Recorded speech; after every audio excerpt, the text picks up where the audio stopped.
tuning in to yet another episode in which I talk about issues related to public transportation. Um, and I've been on a high-speed rail binge lately. Started with me talking about how rapid transit changes cities, then how high-speed rail changes countries, and how high-speed rail changes cities on the network. Um, and while digging into this, I realized that I'm working with a high-speed rail map that I'm proposing for the United States that might be too small. So here's what I mean by might be too small. So this is my version of the map. There is a nicer one by Kogi uh, that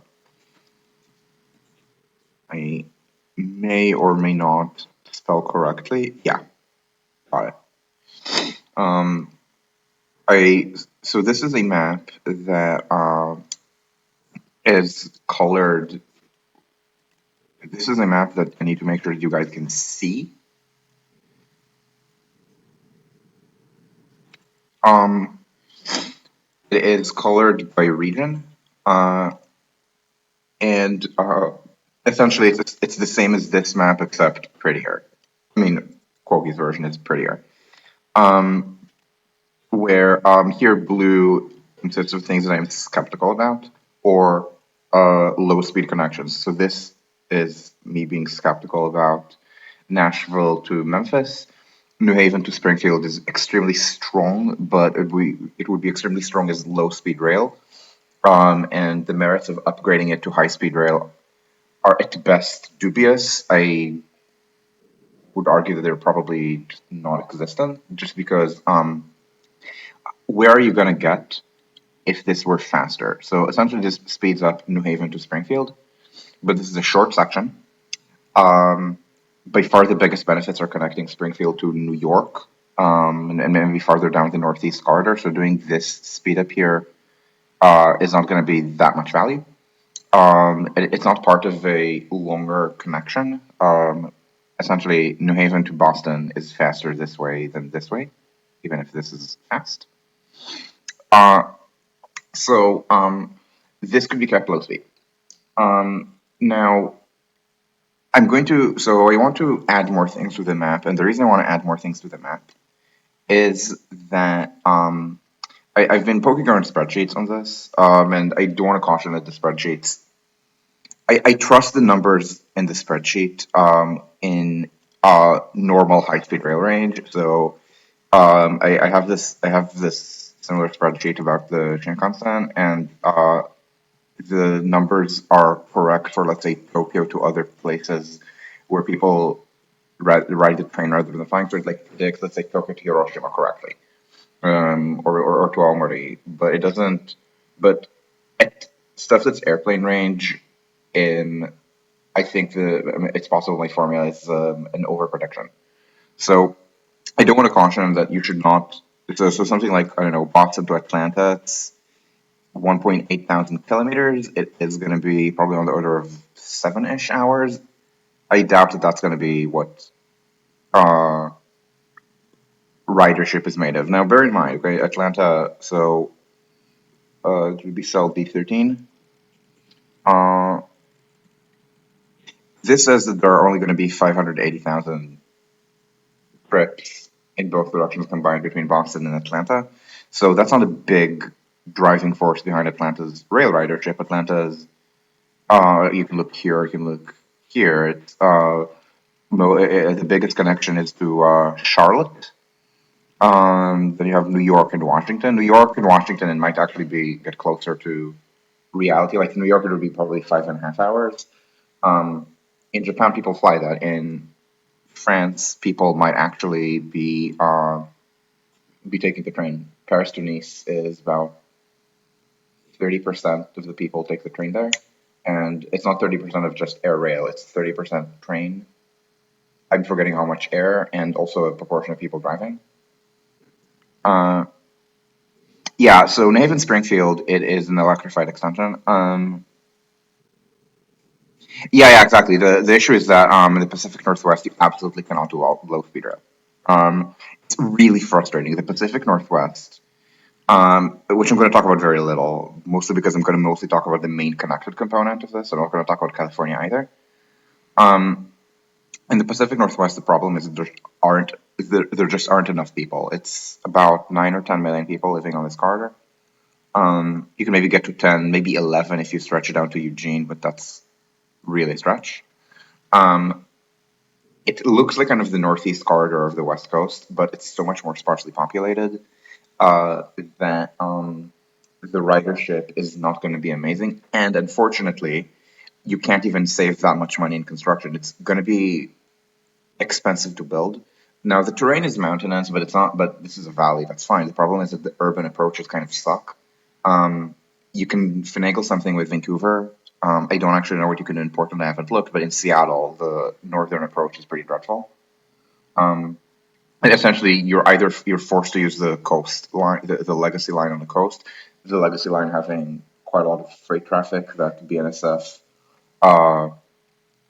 doesn't like sharing with fast passenger traffic. BNSF is slowing down the passenger trains even beyond the usual American passenger rail slowness.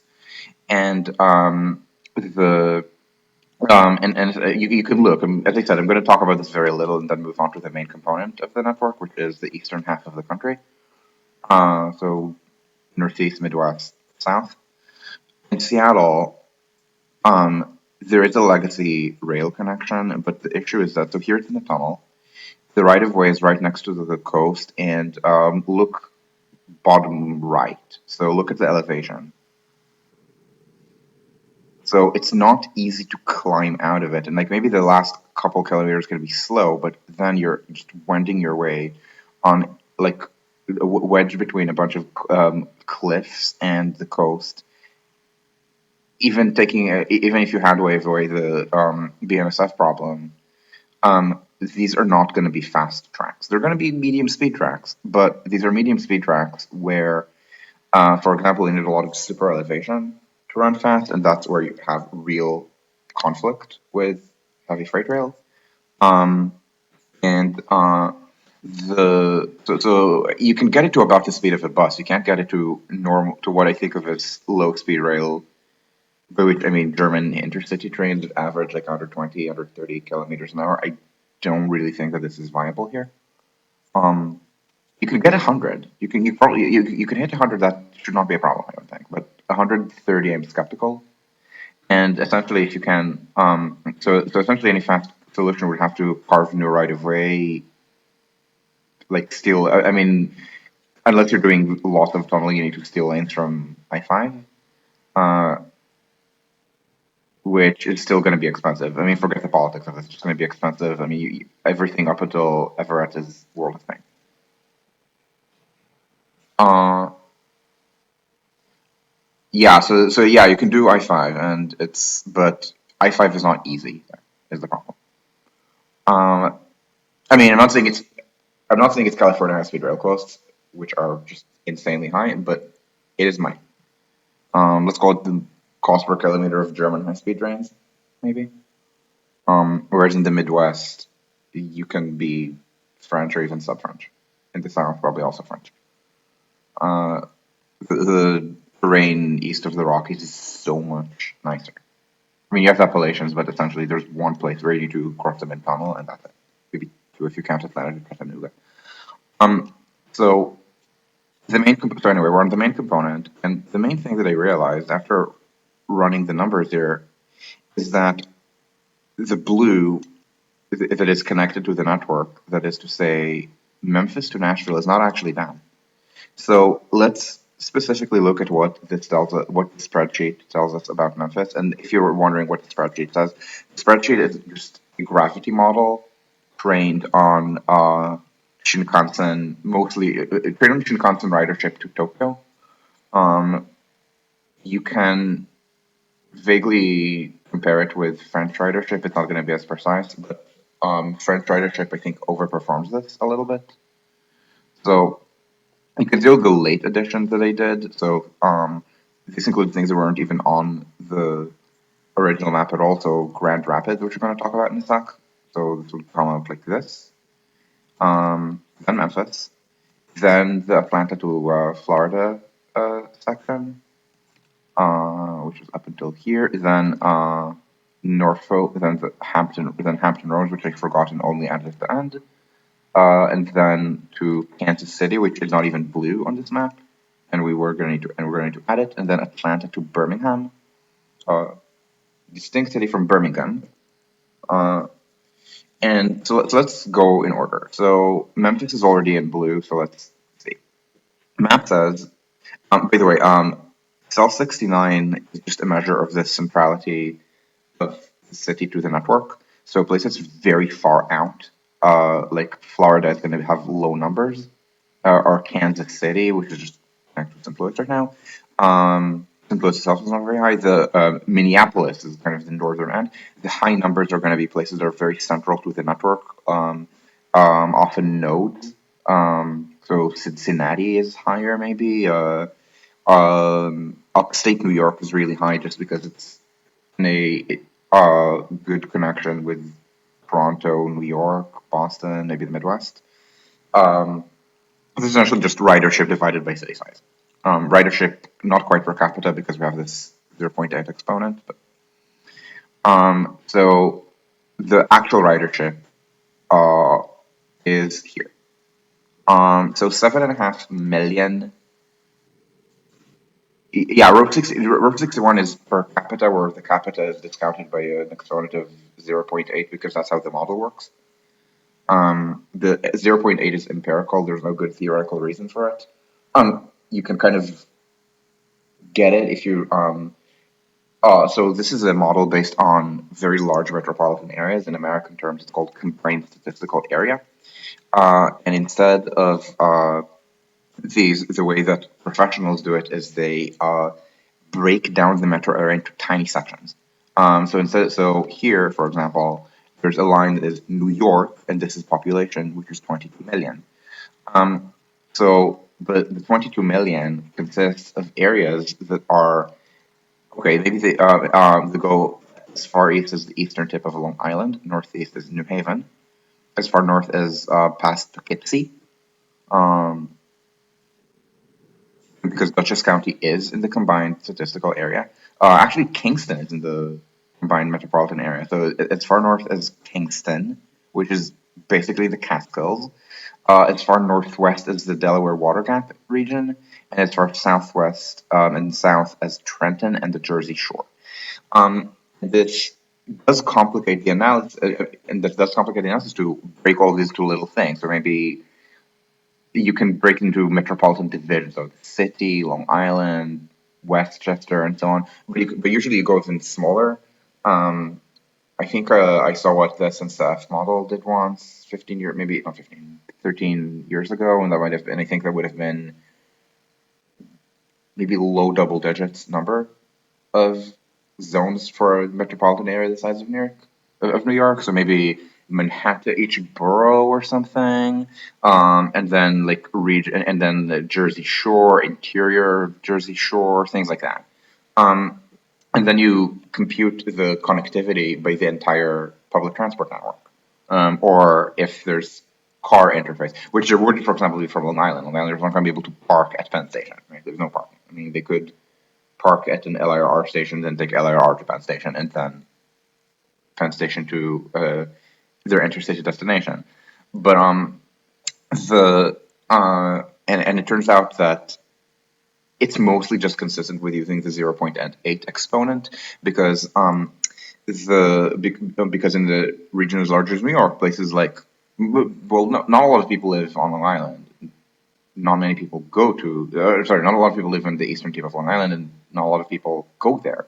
But let's say the more center of gravity part of Long Island, so this area, that's still 45 minutes from Penn Station. Maybe an hour farther east, like Ronkonkoma. And so it's still, so that is an increase in trip time that needs to be computed into the model. And this is always going to be more in a larger city than in a smaller one. I mean, in a smaller one, you're not going to have anything like the LIRR, but in a smaller one, you just have auto access.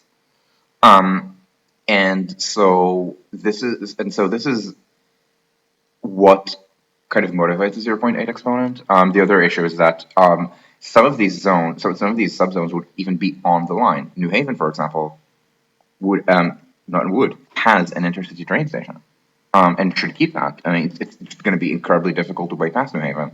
It's being proposed to bypass New Haven on an inland alignment that is, I don't think, I don't think that's the right choice. Not because New Haven is that important. It's useful, but mostly just because it's going to be a chore to straighten the track there. It's going to be even more of a chore to tunnel through all these hells.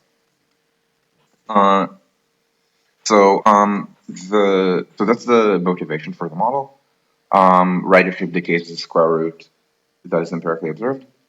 Again, in Japan, it's faster than square root because eventually people just fly. In Europe, it might be slower than square root. Uh, if you think it's just a matter of how the fare system works. TGVs have incredibly degressive fares, so they essentially profiteer off of Paris-Lyon, make small profits on Paris-Marseille, and I'm guessing actually lose money on Paris-Nice. Um, so anyway, with that in mind, um, the model tells me that Memphis should have 7.6 million annual riders, and you can connect. But remember, a lot of these numbers are not numbers that you should be believing. Like Memphis to Birmingham, that would be something like Memphis, Nashville, Atlanta to Birmingham. I mean, first of all, it's incredibly circuitous. People are just going to drive, and second, even if it weren't, um, people would still likely drive. I'm uncertain about the ridership of two cities that have no public transit. If one has public transit and one doesn't, I am okay with it. Because when you visit New York, for example, or Washington, you're not using a car in town. Same as Chicago. I mean, Washington is by European standards an auto-oriented city, same as Chicago. These are cities where I think maybe 12 or 13 or 14% of people before Corona use public transportation to get to work. This is less than the national rate in France, for example, or in Britain. It's about comparable to Bordeaux, Toulouse, Nice, maybe a bit behind Manchester, Liverpool, Birmingham, uh, and all of this is before Corona. I don't know what Corona did to France. I haven't seen the numbers. In Britain, it did lead to I don't know if collapse, but noticeable fall in the public transport model split in 2021. It was 8% as opposed to 15%. And uh, and so I bring all this up because if you live in Memphis, you either are there are three options. You own a car, in fact, one car per adult in the household. You're hideously poor, or both. Uh, so if you're traveling to Chicago, you have a car. The car is even going to be a little bit more direct than the train. But in Chicago, you're probably not using the car. I mean, it depends on where you're going. If you have family there, which is plausible, um, then you're probably gonna use the car because because then you're traveling to a residential area. But it's equally likely that you're traveling to Chicago for the attractions of Chicago. If it's a business trip, it's likely the business is being done in the loop. I mean, it doesn't have to be. Maybe it's in an office park like Schaumburg, but Schaumburg, I don't know. But it's very likely that you are uh, wait, wait, Schaumburg. Am I just misremembering something? Yeah, okay. Schaumburg. Okay, it was. I spelled it correctly. I just didn't get the. Okay, so how is it pronounced? Schaumburg. Schaumburg would be the German place it's named after. Um, but it's very likely that businesses that draw intercity business trips, they tend to be higher end, and these tend to be city center uses. Um, it's not perfect. The American office park phenomenon is not purely a low end phenomenon. It is more low end than high end. Um, high end examples exist. Silicon Valley is best known. Route 128 in Boston is a high-end phenomenon. Um, LA has a lot of decentralization even at the high end, and for example, the tourist attractions, for example, the high-end hotels, usually in America, even in rather weak-centered cities like Philadelphia, they tend to be in city center. But I guess in Philadelphia also the tourism is very city center. But in LA, they're mostly West Side, Beverly Hills, things like that. In Chicago, Chicago is like Philadelphia. I mean, Chicago is a lot more strongly centered than Philadelphia. But for example, this is New York, but the tourist attractions, the high-end hotels, things like that, that's all loop or near loop. And I think over time, there's also a trend in which American office park suburbanization continues. Deurbanization of American job geography is continuing, but it's becoming more of a low-end phenomenon, whereas the high-end places tend to re-urbanize to the point that there were companies, for example, just moved their headquarters to the Loop. I think United maybe moved from. I don't remember where United had been, but United and Continental, when they merged, I believe they moved their headquarters to the Sears Tower. It's called the Willis Tower now. And for example, biotech has a lot of lab space that's out there, but the head offices, for example, Moderna's head office is in Cambridge, Cambridge, Massachusetts, not the other Cambridge. That's where I think AstraZeneca is. Um, and so the high-end trips would be more urban. So my point is that I would trust the model on Memphis to Chicago, which is go up until we find Chicago on this table here. It says 550,000 riders per year. It's the second, no, it's the third strongest connection behind Atlanta and Nashville. Um, the problem is I'm not. So the model will tell you that this should be built. Okay, 7.5 million justifies construction costs. I mean, wouldn't justify construction costs through mountains, but the terrain through Tennessee is rolling. The terrain through Tennessee is not awful. So the best for terrain in the United States is the Midwest. As you can see here, there are some mountains. There are not mountains, there are hills. It's possible that some tunneling will be required, but probably light tunneling. And this means that this should not be such a complicated project. Um, and you can just count it in like so. The thing is, Memphis to Nashville. How much is that in construction? Memphis to Nashville is 330 kilometers. The table says, and I'm sure he computed it at one point, so let's trust that. Um, but it generates more passenger kilometers because it generates passenger kilometers from Memphis, not just to Nashville, but all the way to Chicago, or even Atlanta. Um, so Memphis, on the passenger kilometer table, uh, so the number one connection is not even Nashville because it's so close. Um, Miami, I guess, is high. And Chicago is a lot, yes. And Atlanta. New York apparently has a lot of passenger kilometers. And again, spooky action at a distance I'm a little skeptical of. But at the end of the day, the table says that the existence of Memphis adds 8.4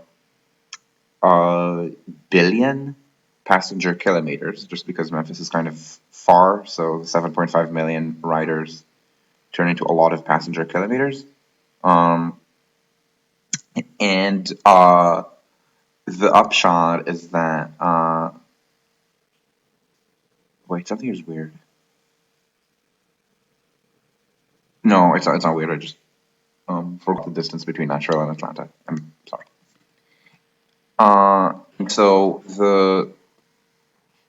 And so this is actually pretty substantial. Um, Now now you can compute, compute, this is a profit rate. The profit rate is that is that you're getting 6.5 cents in operating profits per passenger kilometer until you get $50, and then it's capped there because then people, so this is how, even though there's so much passenger kilometers projected to New York, almost as many to Atlanta, the projected profit is less just because eventually, just to compete with planes, they need to keep the fares reasonable. I guess it says $350-ish million in profit, so about a million per kilometer. Yeah, that's a good ROI. The problem is, again, how much of this do I trust? The number to Chicago is going to be very solid, but that's less than 10%. Atlanta has the problem, which is that it has no public transit. Yes, MARTA exists. Yes, it's possible that the tourist attractions are going to be close in, but Atlanta is so decentralized that even high-end stuff like the CDC. I mean, yes, you can take the train to Atlanta. It's going to be a lot faster than driving, but then you need to get to the CDC, and then you're going to need to drive, and you're going to need to get a car to drive around. So this is why. And now, bear in mind, this is still something like, I don't know, 4%, 5% ROI. You can take the malus on this and probably still be ahead. Um, but but because you have these numbers that I'm not perfectly certain about, either they're at a very long distance or they're places that have no connecting transit. You should somewhat discount this. Probably not enough to make this not good. So anyway, we have the file now, and I do want to recolor this as red because I think that with a 4% or 5% you're starting with, it's good enough. Um, and we're slowly going to transition to blue being low speed connections. Um, Now, the other blues, these are just, as I said, they should be low speed. This, most likely. Has to be low speed. I don't think it's really justifiable to get Milwaukee to Green Bay. I mean, did I even set up Green Bay in this? No, I didn't even mention. Okay, so Green Bay is not on this chart. We can try to set it up on the chart. We can try to set it up in the spreadsheet. It would be Green Bay and Oshkosh. There are two legacy lines that get you from Milwaukee to Green Bay.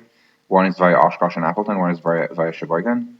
The one via Sheboygan is straighter. The one on the wrong side of the lake gets through more people. I believe that this is superior. I don't know what speed you can get out of it is the problem. This is going to be a legacy line. But it's going to be like a French style legacy line. So a legacy line is, first of all, is upgraded, but second, it's designed around high speed rail through running.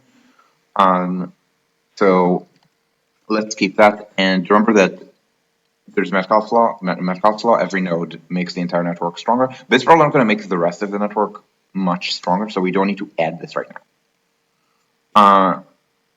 What can be done in places like Denver and Dallas to improve them, or are they just beyond saving? I don't think they're beyond saving. I'm going to answer for Denver, not Dallas. Denver is a very wealthy city. Dallas less so. Generally, the wealth generates a lot of a lot of job demand, and you can try to centralize that in city center through better job access. Now, Denver has actually built a ton of access to city center. And so in a place like Denver, you use city center to you use this wealth to create more work, and you want to encourage a high-rise city center. You want to also encourage a lot. So the thing is, this is something that might also be true in Dallas. Dallas has all of this is pre-pandemic. Dallas had a small CBD, I think maybe 350,000 workers in 100 square kilometers. 100 square kilometers include way more than the CBD in a place like Dallas.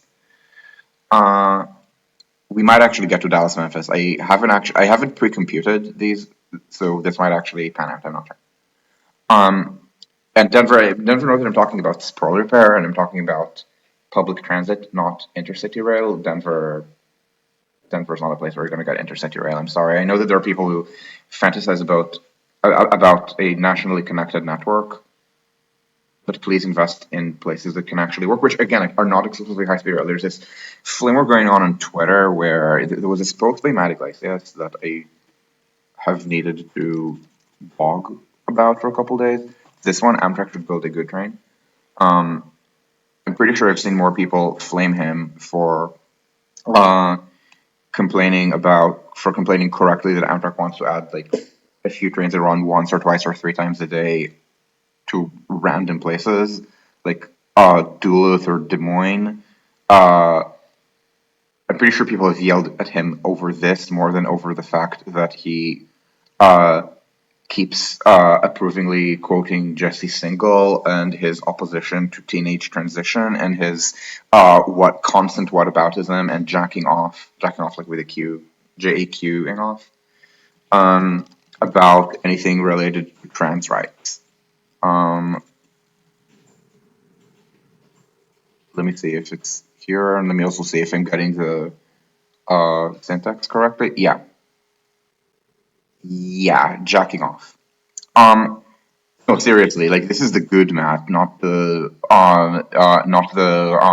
I hate younger queer people who use the expression Latinx.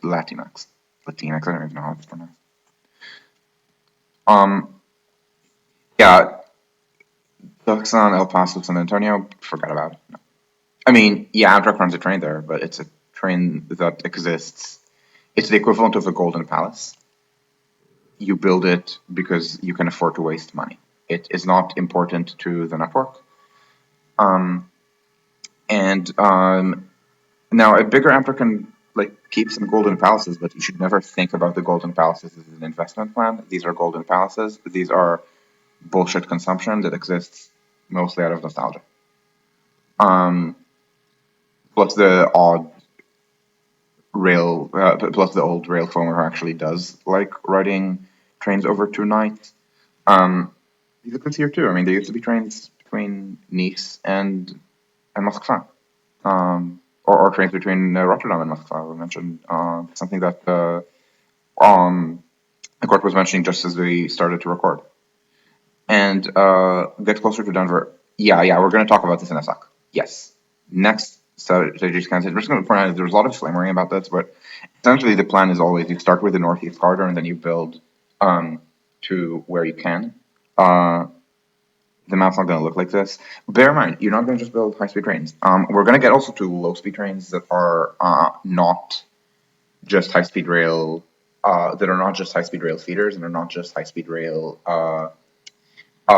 extensions. So something like Milwaukee to Green Bay, that is a train that should exist as a low-speed. And again, when I say low speed, I mean average speed somewhere between 100 and 130 kilometers an hour. I don't mean what Amtrak means by low speed, which is an average speed of 70 kilometers an hour or 80 if or maybe 80. Um, this would maybe not be good on the strength of connections between Milwaukee and Green Bay, but the United States consists of much more than the cities of Milwaukee, Green Bay, and Appleton and Oshkosh and Fond du Lac. No, this, yeah, you are on a train that's only about as fast as driving, from maybe even slower because it's a little, because it's curvy, not curvy, I mean circuitous. From Green Bay to Milwaukee, but nobody's gonna. I mean, some people are gonna use the train to get between Milwaukee and Green Bay, uh, but I expect that the main use case would be Green Bay to Chicago. This is fast under the plan. Chicago is big. Chicago has a lot of destinations that you would want to take a train to and not have to deal with driving. Um, so yeah, it's about this. Remember Metcalfe's law. And you might also hit other things. I mean, for example, there's this culture in the Midwest of driving very long distances. Like people would just drive from St. Louis to Cleveland. Um, you drive all day. But this also, but this means it's something like Green Bay to Detroit. You're kind of competing with driving more than with flying. Say for instance, to say something in Detroit or Green Bay to Cleveland. Um, I'm not gonna say it's like what I'm not going to say it's going to be the next Northeast Corridor or something, but you're going to get ridership out of this. Um, and this is on top of the fact that this would be justifiable if literally nothing existed in America. Okay, no, if nothing existed in America other than Chicago, Milwaukee, and the cities up to Green Bay, and for some reason the high-speed rail connection from Chicago to Milwaukee pre-existed. I mean, if nothing existed other than this, then there would not be a good reason to build high-speed rail from Chicago to Milwaukee. It's too they're too close to each other. You would want to do you would not want to spend the money. You would want to do upgraded legacy rail. You want this is like Dutch scale or Swiss scale or Austrian scale. The reason you want this to be fast is that Minneapolis exists. This is not Dutch scale. This is most of France scale. Uh, and uh, and so almost I shouldn't parallelize Dutch and France. You know what I meant. Dutch and French. The Netherlands and France. So they're thinking 90 miles an hour for low speed. Yes, they're thinking 90 miles an hour top speed. The only people who care about top speed are foamers. What you need is high average speed. We're going to get to that in a moment, I promise. But just to put this in perspective, the only place that is medium speed with this top speed is, I think, something like Tel Aviv to Haifa. Very straight passenger primary route. So those 120, 130 kilometer an hour average speed lines in Germany, they mostly are 200 kilometer an hour top speed. They might have sections of 250. Like something like this usually gets you an average of, I don't know, 100 kilometers an hour at most.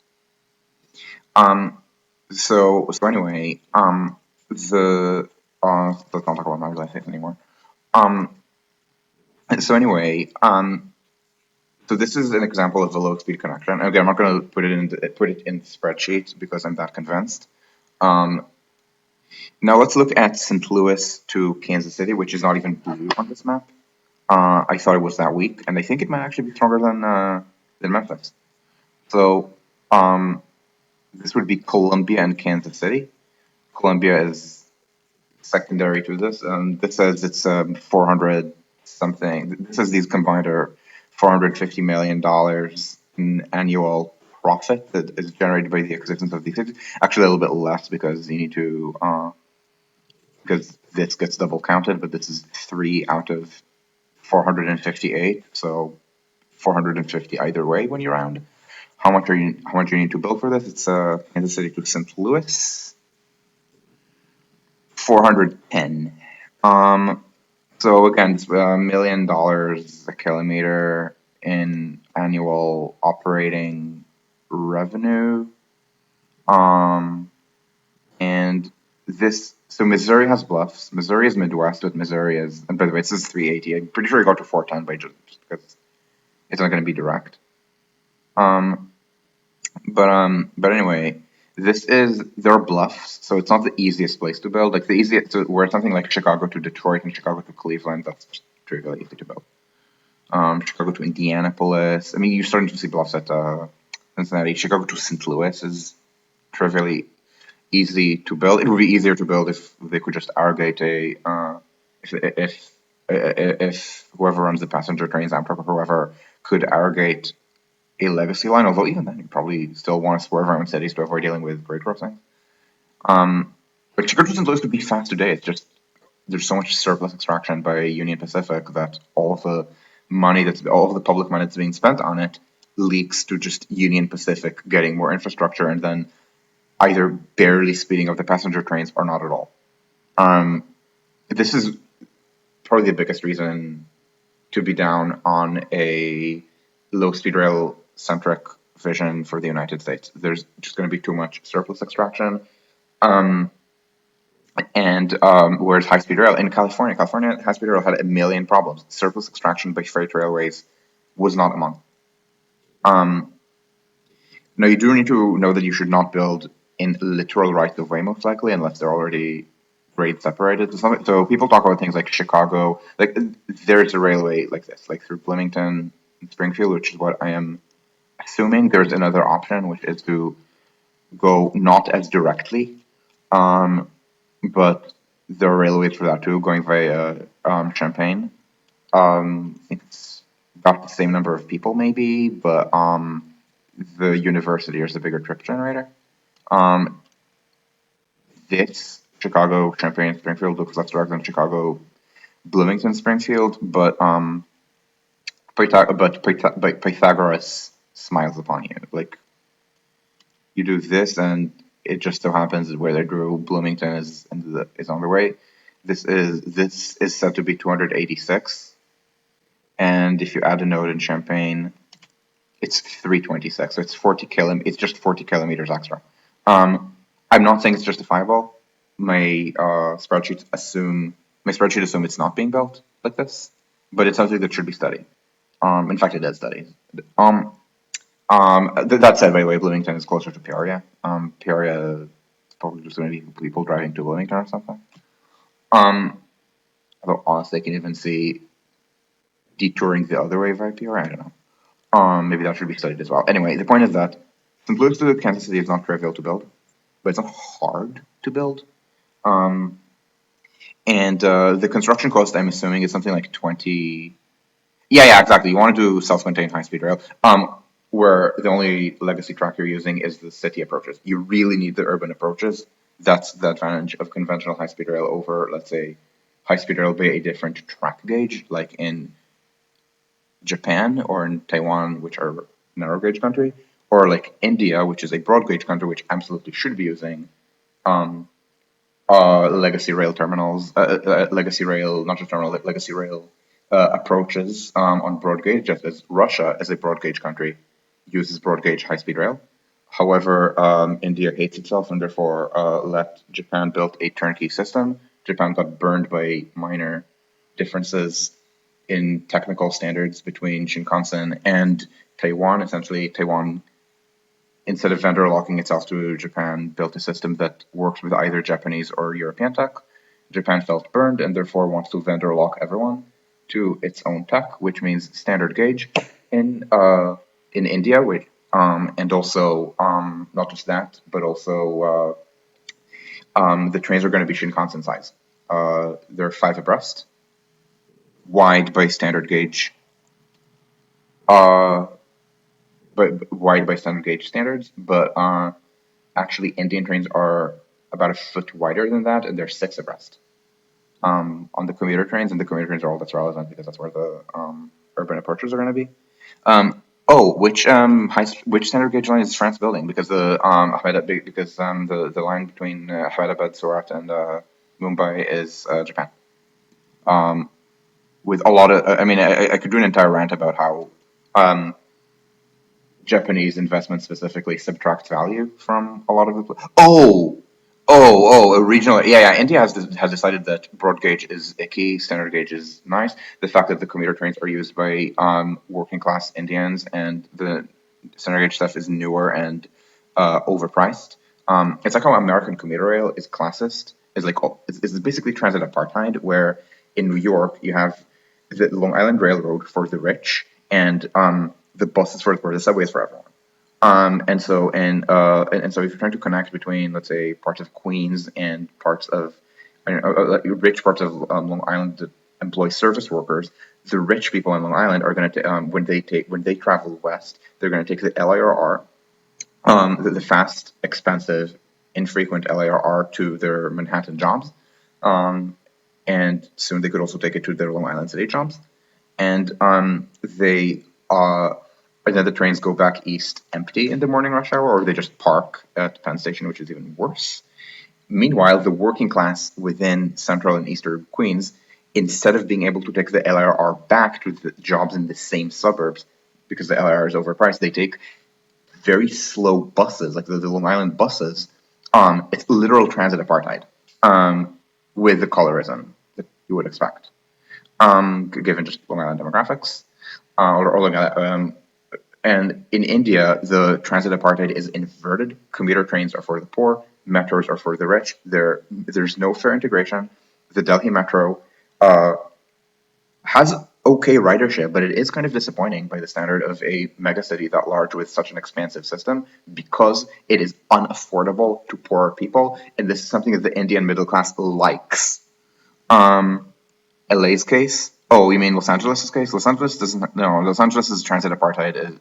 Los Angeles doesn't have transit apartheid. Los Angeles has shit public transit that only desperately poor people ride, plus eight middle class people who happen to be working in downtown LA. And because these eight people, middle class people who happen to work in downtown LA, all take the train, there are some alt left idiots in the city who think that trains are transit apartheid in LA. And that they should and they should, instead of building light rail, just keep the buses cheap. The existence of the BRU should count against LA for future federal funding. Means poor system of local political consensus, a poor system of NGOs and so on. I don't think LA is beyond saving. I think LA needs a lot of top-down stuff that is going to actually probably come from the rest of the state. I mean, builders remedy, a lot of VMB laws that LA resists, but there might just be enough demographic weight out of San Francisco and San Diego to force that. SB50 failed by a very small margin. If LA EMBs, then it's the same thing that I started talking about Denver and Dallas before. You want city center to have more mid-rise residential development in it. And this means like walkable mid-rise, and people are still going to own a car, but it's probably going to be a car per family, not a car per adult. And over time, that's going to encourage more jobs in the area. But like at this point, like LA, like downtown LA, I mean, even before Corona, there was a lot of the development there was residential, just because you can kind of walk in downtown LA, which you can't in most of LA. But there was no demand for like more suburb city center commuting in LA, unfortunately. But we digress. At any rate, so the point is that you need to use the urban approaches, even if your country is run by Brahmins who are literally starving poor children because of vegetarianism. If you think that white vegans, that white political vegans are annoying, you do not want to deal with upper caste Indian vegetarians. At any rate, let me stop ranting about how about the social problems of a country that is a couple elections within choosing between being the world's largest democracy and the world's largest autocracy. And the So you do use urban approaches. In Chicago, thankfully, Chicago is blessed or blessed. People who are actual native English speakers and remember when you're supposed to say cursed and when you're supposed to say cursed. Chicago blessed with many high capacity approaches, or is it blessed with them? The point is that, especially by the way, if you go via the Champaign route, you don't even need to use the Union Station. You can use the Metro Electric route. By the way, the current way they go, not from St. Louis, but from Point South, like New Orleans, is they go up this route. Historically, I mean, literally, the railroad that ran Metro Electric is like a modern electrified rail system with fare gates rather than ticket punching, with pretty good all-day frequencies until Metro took over. And I don't know, how do you say enshittened in English? And fucked it over. I'm thinking of this is where the French word emerde is so good. But anyway, so this was an intercity railroad called the Illinois Central. I think it's now Canadian National, going Chicago to New Orleans. And this is a 6-track main line. It's amazing what you can do with it.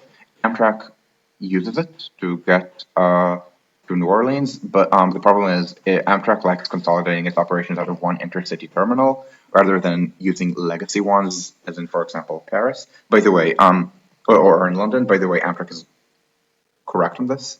So likewise, Amtrak uses a connection to get from upstate New York to Penn Station rather than the typical train terminus for these trains, the historical one, which would have been Grand Central. Again, this is a good thing Amtrak is doing. The US was always more forward-thinking than Europe on the Union Station movement. So American cities also had fewer train stations. Boston has Boston, which is like a huge city, has two: South Station and North Station, both of which are union stations of several lines. Eventually, they also these lines merged. So South Station was a union station of the New Haven and New York Central, and North Station was just Boston and Maine. But I mean, a lot of these were union stations of different railroads, and Chicago Union Station is one of them. At any rate, the way Amtrak works right now is this really awkward thing that I believe they're trying to fix. And it's to their credit. I don't remember if it's a. I actually don't remember if it's an Illinois project, an Amtrak project, or a Metro project. But the idea is that, so the current way they go is that they go up this line, or I guess down this line. I don't know if you say up or down. I don't know. You go inbound to Chicago on the Metro Electric line. You're not going to use Millennium Station because the point is to consolidate at Union Station, and then you use this connection, go west. But note that there's no connection to get from here to Union Station. So what the trains do is they go here, and then they change direction to get to back into Union Station. It's really awkward. Yeah, exactly. Chicago. I would say that Aria would look very different in Chicago. Reason being that Chicago and Paris are opposite extremes of the same, sorry, of a spectrum, not the same. They're opposite extremes of a spectrum of urban layout. Chicago was historically the world's number two skyscraper city after New York. All of them have been long bypassed by other things. I think the number one city in the world of skyscrapers is Shenzhen. But Chicago has a very high-rise city center of small size, which is and then beyond that you have some dense neighborhoods, mostly north side. But the job density beyond the first ring, also the population density craters past that. So I think this might actually be residential. I'm not sure. I don't actually know where these grade, so let's just pretend that I. So let's actually even go a little bit. So essentially, there's one near center job center here, which is UAC. Called Greektown because that's the neighborhood that was demolished to build it. This is already residential, I believe. This is a park. So it's going to be something like this. Because I'm silly, I drew it as a path and not a polygon, so we're going to need to trace over that. This is a very small region, and even that is not really the CBD. The CBD is just the loop and Union Station, not the near north side. But this is like 4 point something square kilometers, and this is me being very charitable to something that really needs to be more like this. And that's with West Loop, which is more recent. Something like this, maybe? Yeah, that's already 3 square kilometers, yeah. Paris is the exact opposite. Paris does not have any of this. There's no comparable zone of like 3 or 4 square kilometers in Paris that has this many jobs, but the high job density in Paris just keeps going on and on. So at the scale of Paris' size, Paris is a much more centralized city than Chicago. In statistics, it's called kurtosis, which is best explained with Wikipedia, which is best explained with graphs. Okay. I believe all of these are supposed to have the same standard deviation. So Chicago is the red one, like so lots of mass in the middle, but a very sharp drop off. And standard deviation is mostly bits of mass lingering far from the city, from the center. Paris is the exact opposite of this. Paris is almost maybe the blue or maybe the turquoise one. It's not quite the pink one, but the idea is that you don't have as much mass in the center. You have a lot of mass near the center, and essentially the standard deviation comes from this area being big rather than a little bit in this area. This is so high kurtosis, low kurtosis. American cities have higher kurtosis than European ones. I don't know how the standard deviation would compare, but compared, for example, with East Asian cities in Singapore, which are very high rise in the middle, and also stay dense, like Tokyo. So they're just lower standard deviation. Um, anyway, but yeah, you should consolidate at Union Station. I'm pretty sure that there's a project to build a curve like this, so the trains don't need to back into it. I don't remember whether it's just a local, like Chicago Crossrail or Chicago High Speed or Midwest High Speed Rail initiative, or if it's something that's happening. I believe it's happening. Please don't quote me on this. If it is not happening, it should. If it is happening, I'm sure I'm going to have negative things to say about the construction costs, but it's a good project. Um, so the approaches, especially in Chicago, are really easy. In other cities, I haven't looked at all of them, but the ones I have, like Detroit and Cleveland, are also very easy. Uh, Actually, Detroit has better approaches that Amtrak currently uses just because of the historic train station, which is abandoned. It's used for a lot of abandonment porn, but if more than a handful of trains run between Chicago and Detroit, the trains should not be running to the current station, which is kind of a ways out, but to the historic ones, which can then be uh, rebuilt.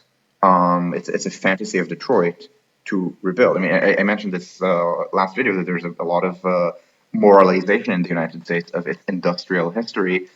The United States having peaked in geopolitical power in the 1940s, this would be that era. So there would be especially the auto industry. So not just make America great again, but make Detroit and Cleveland great again. In preference to cities that deindustrialized earlier, like parts of New England, not Boston, but I mean Springfield, for example, or Worcester, and also in preference to places that are poor but don't have like an illustrious no, but don't have an illustrious industrial history.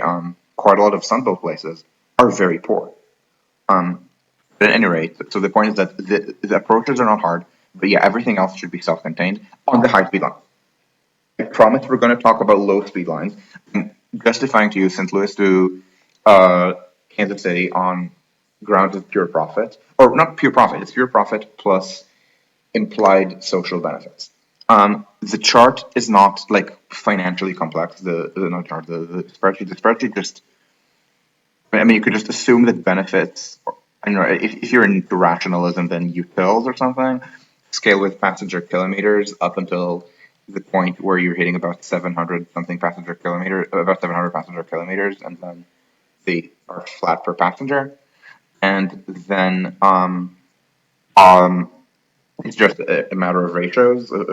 And the thing is, here, unlike in the case of what's it called, unlike in the case of Memphis, here I'm more secure about the numbers. So Kansas City to uh, St. Louis, that's a lot, but again, that's maybe I'm less secure about that because there's a lot of tourism in St. Louis in the center, like the Arch, but everything else would be horrifically suburbanized.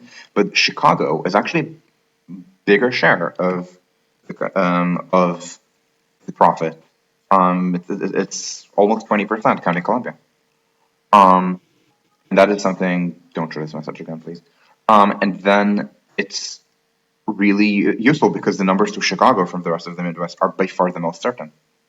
Um, then stuff that's farther away, but where there's a lot of culture of driving, but the train's going to be so much faster than that it can, uh, to some extent, crack this. So this would be maybe not Toronto because maybe people in Toronto are going to fly, but I mean, you add a little bit for let's say Detroit here. Um, Maybe not Minneapolis because Minneapolis, like the problem is that things are too secure. It's going to be done by car. So train, car. So discount this, please, but don't discount this. Um, or even St. Louis to New York. I mean, people are going to fly from St. Louis to New York, but I can see people choose not to fly that. I mean, Kansas City to New York. I mean, it's going to be much less, um, but also the model doesn't think a lot of people are going to fly. So here I'm somewhat more secure about the numbers than with Memphis. So this means we're going to need to take a pause from just pure talking and add or recoloring, and we need to add this line to this map. So the way it works in Inkscape is you need to first of all edit it and edit paths by node. Let me move a little bit here so that you can actually see. And then you click on draw Bezier, I don't know how to pronounce curves. And I'm going to at least attempt to reproduce St. Louis approaches. So as you can see, St. Louis is one of these high coastal cities. There are high rises. There are high rises here. This building, which I'm randomly saying on Google, this is 143 bottom. Yeah, this is 180 meters. There are no buildings this tall in Berlin or any other German city, with the exception of Frankfurt. I think maybe Bonn has one. Not sure. Uh, and yet, which city has a stronger city center, not just for residences but also jobs? Obviously, Berlin, not St. Louis. This is not where there are not a lot of jobs here. Like you see, these are parking craters. Even city center, like even the actual city center has parking craters amid high rises. Um, and so okay, this looks like the approach. Um, you go a little bit west to southwest, and then I imagine you're just going to start following a probably greenfield right of way. So Columbia versus Jefferson City is me going with the larger one. Jefferson City is the state capital. That may matter. I am uncertain. Um, it's probably easier. I think the approaches more easily lead to this area, and so it's just easier to be south of the Missouri. Although honestly, you can cross the Missouri. I mean, the French Algeves cross big rivers. I think bigger rivers in the Missouri, so fine. If we're gonna cross it, maybe a little bit like a ways past Jefferson, like a ways near Jefferson City, like this maybe. And then Columbia probably is not gonna get to City Center Station. It's a tiny area. Columbia versus Jefferson City is literally just which is closer. As you can tell, the approach to Columbia leads in the wrong direction. So you just pick one, and then you probably build a station at the edge of the built-up area, which is something that always bothers people who expect there to be some kind of transit-oriented development. This is Columbia, Missouri. There's no transit. There never will be. And then you just stay on, and now the bluffs end, and this is maybe more Midwestern / Great Plains. You stay wherever, and then you just need to find a Kansas City approach. I do not know where the approaches are in Kansas City. I have never been there. Looks like they're going to be north. They're going to come in from the north. So it's maybe.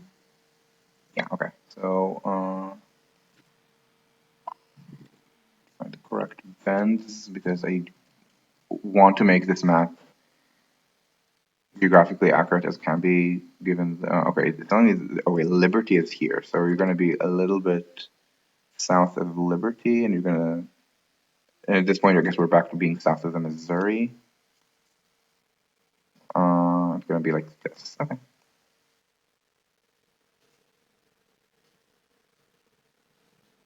Yep. And stations are going to be not stretched but moved. So Shin Columbia and Kansas City. This is in red, not blue. This needs to be added back in. And yeah, this is something where, again, this is something where Metcalfe's is really useful. And yeah, this line looks a little bit fugly, but it's essentially carving a new right of way. Professionals are actually going to study the exact route. This is also why this is 410 and not 380. Now, I will point out that Chicago and like the network are so central that you can't just say, oh wait, if this is strong, can't you do this? No, you can't. This is not actually useful. St. Louis to Memphis, if Memphis were a bigger city, sure. Memphis is not a big city. Memphis is a very poor city. Economic development in Tennessee has been migrating to the Nashville area for generations now. Uh, Memphis is like one of these old South type regions, like Memphis, New Orleans. And by the way, one of the problem with American intercity rail planning is that there's so much nostalgia there that people overrate the importance of cities that were historically important with the network, especially New Orleans. New Orleans was at one point the second or third largest city in the United States back when the South had a thriving export economy that made the slave owners fabulously wealthy, and everyone else, even ones who were not their slaves, not so wealthy, and led them to think that led them to do what a number of other regimes in the world thought, which is that you can fire on an American military installation and attempt to like overthrow the United States. Um, yeah, no, it didn't quite happen the way they'd anticipated. They were very good at fighting, like at fighting a war based on like the maxims of like past generations. They just do backward to understand like industrial logistics. Like the South had that's like Lee was good at tactics, but amateurs talk tactics, professionals talk logistics. The North still had just so much better logistics. But anyway, so it's old South things like New Orleans, Memphis, even Birmingham. So Birmingham is not. So New Orleans is like slave South. Birmingham is post-slave South. Birmingham was specifically founded, I think, during Reconstruction as kind of something that was at the time called the New South, so kind of a South that tried to be industrial rather than plantation based, and it named itself after the British city after Birmingham to highlight what its role was supposed to be, and it did industrialize, but the South was always an industrial laggard. Essentially, a lot of the plantation owners turned into a gentry that blocked a lot of economic development to the point that the South only really converged after they were smashed by mid-century increase in the power of the federal government plus civil rights. Um, and so Phoenix Tucson would only work if it's part of doing LHS. No, that's not what blue means. Blue does not mean would not work by itself. Most of these lines would not work by themselves. Like, I don't think that Atlanta to Florida works by itself, for example, like this. Most of these things are things that only really work when there's something to connect them with, which is kind of Northeast corridor centric in the sense that it means that probably, yeah, you can start building from Chicago to points east to Detroit and Cleveland and get some value out of it. But I don't think anything else in the Midwest works until that initial line is established. Chicago to Milwaukee, again, by itself, good medium speed line, not good high speed line. Chicago to Minneapolis, by the way, yeah, it's fine, but I mean, we have a spreadsheet, right? We can actually compute what Chicago to Minneapolis does.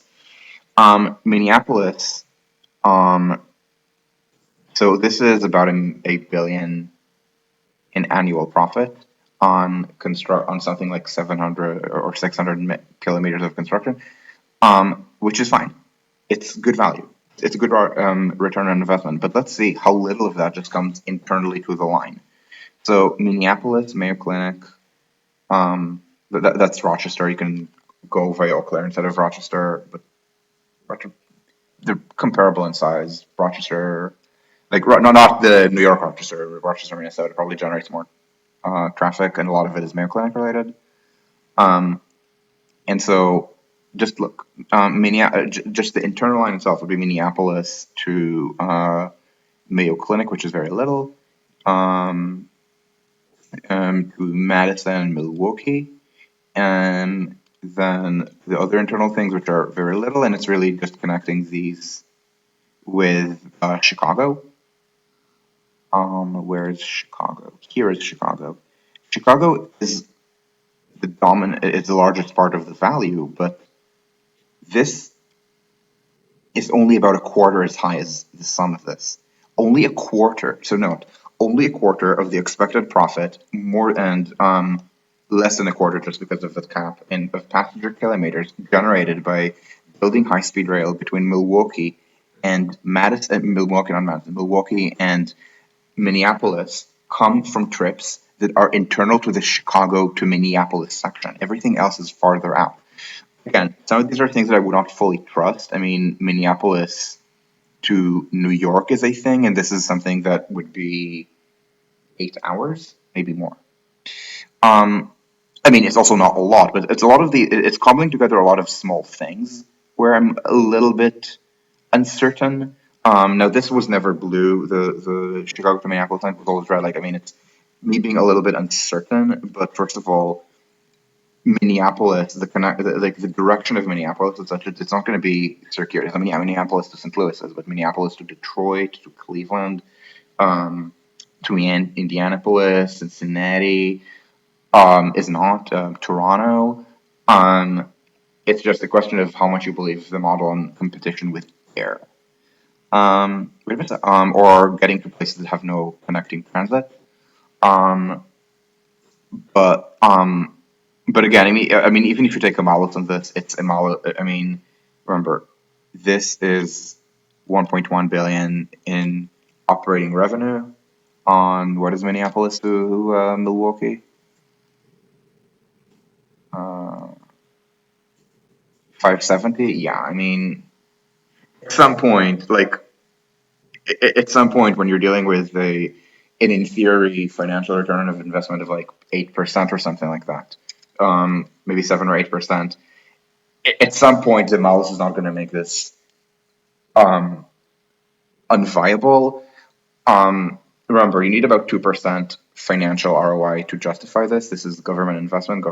Has low government pays low interest on debt. This is all a monopoly, so this is all going to be a monopoly. So and even if the United States decided to randomly shoot itself in the foot and also do European style privatization, that would still involve publicly built tracks. So you're thinking in terms of government risk. And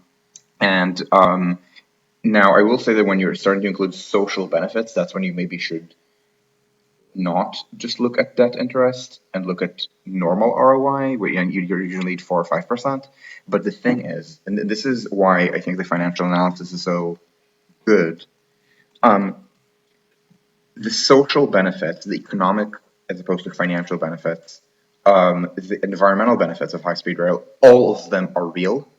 All of them suggest that you should be building more high speed lines, including ones that are financially okay but not amazing, like Milwaukee to Minneapolis. No, Milwaukee to Minneapolis with the miles is still going to be pretty solid, but something like St. Louis to Kansas City, something like Memphis to Nashville, all of these are not going to be financially amazing. I don't think a competent railway is going to lose money on them, but it's not going to make windfall profits. It's going to make it's going to be small profits, and it's risky because it makes the system bigger and thus less capable of absorbing shocks. But the social and environmental and economic benefits do make it a favorable investment. But the but is that usually these benefits just scale with how much ridership you're getting. Um, so remember that we're defining utils for this. We're defining profit and pretending that there's no such thing as positive externalities. But we're defining profit as something that is proportional to passenger kilometers, and then flattens above, you could say it's a minimum of 50 and 0.065, which is 770 kilometers. And I mean, you can quibble with the definition, but alternatives are not going to give you answers that are too different. You can sanity check me if you would like. But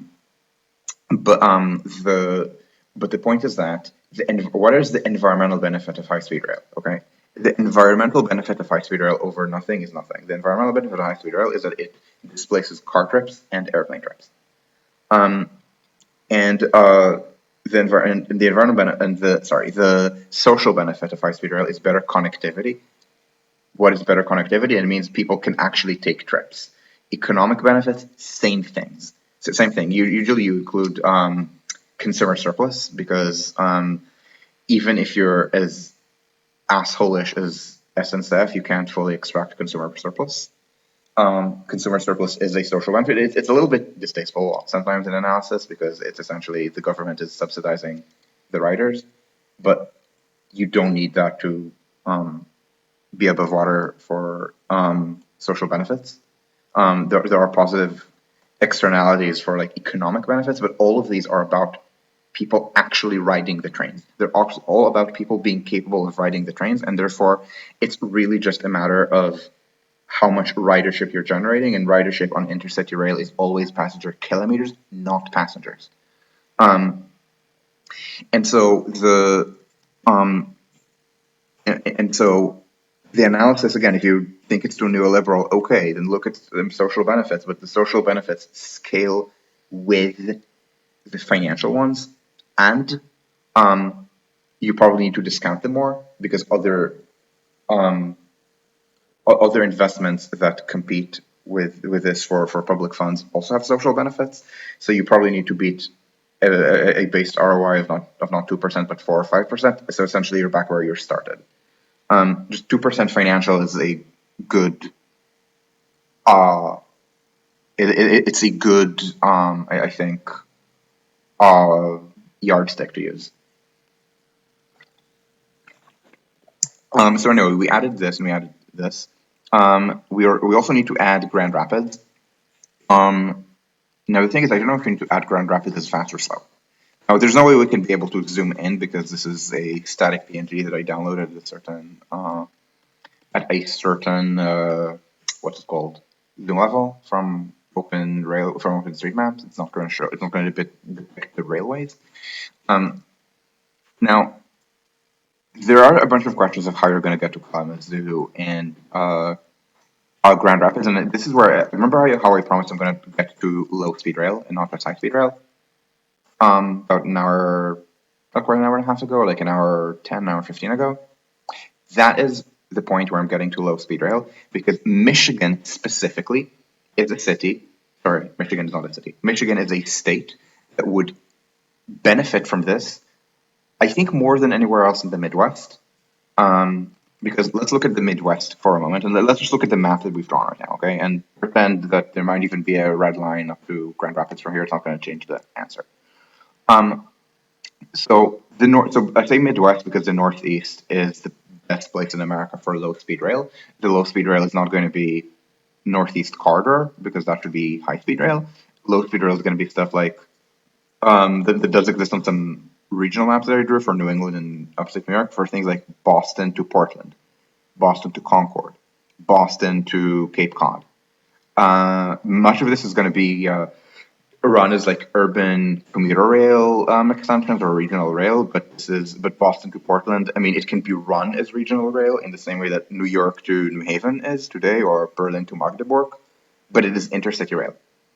This is important when you think about frequency. New York to New Haven needs all-day frequency, and you know something? New York to New Haven, uniquely for an American commuter line, actually has all-day frequency. The trains usually run every half hour of peak. Is half hour good? No. Is half hour okay when the trains take 2 hours? That's fine. Even when it's hourly, when the trains take every 2 hours, it's not good, but it's not awful in the same way that it's awful that they run the train every hour between Penn Station and Forest Hills, which literally is on the subway, and I don't mean on the outer. It's not even at the outer edge of the subway in New York. It's in the middle. It's the end of the local trains on the Queens Boulevard line. On the express trains, there are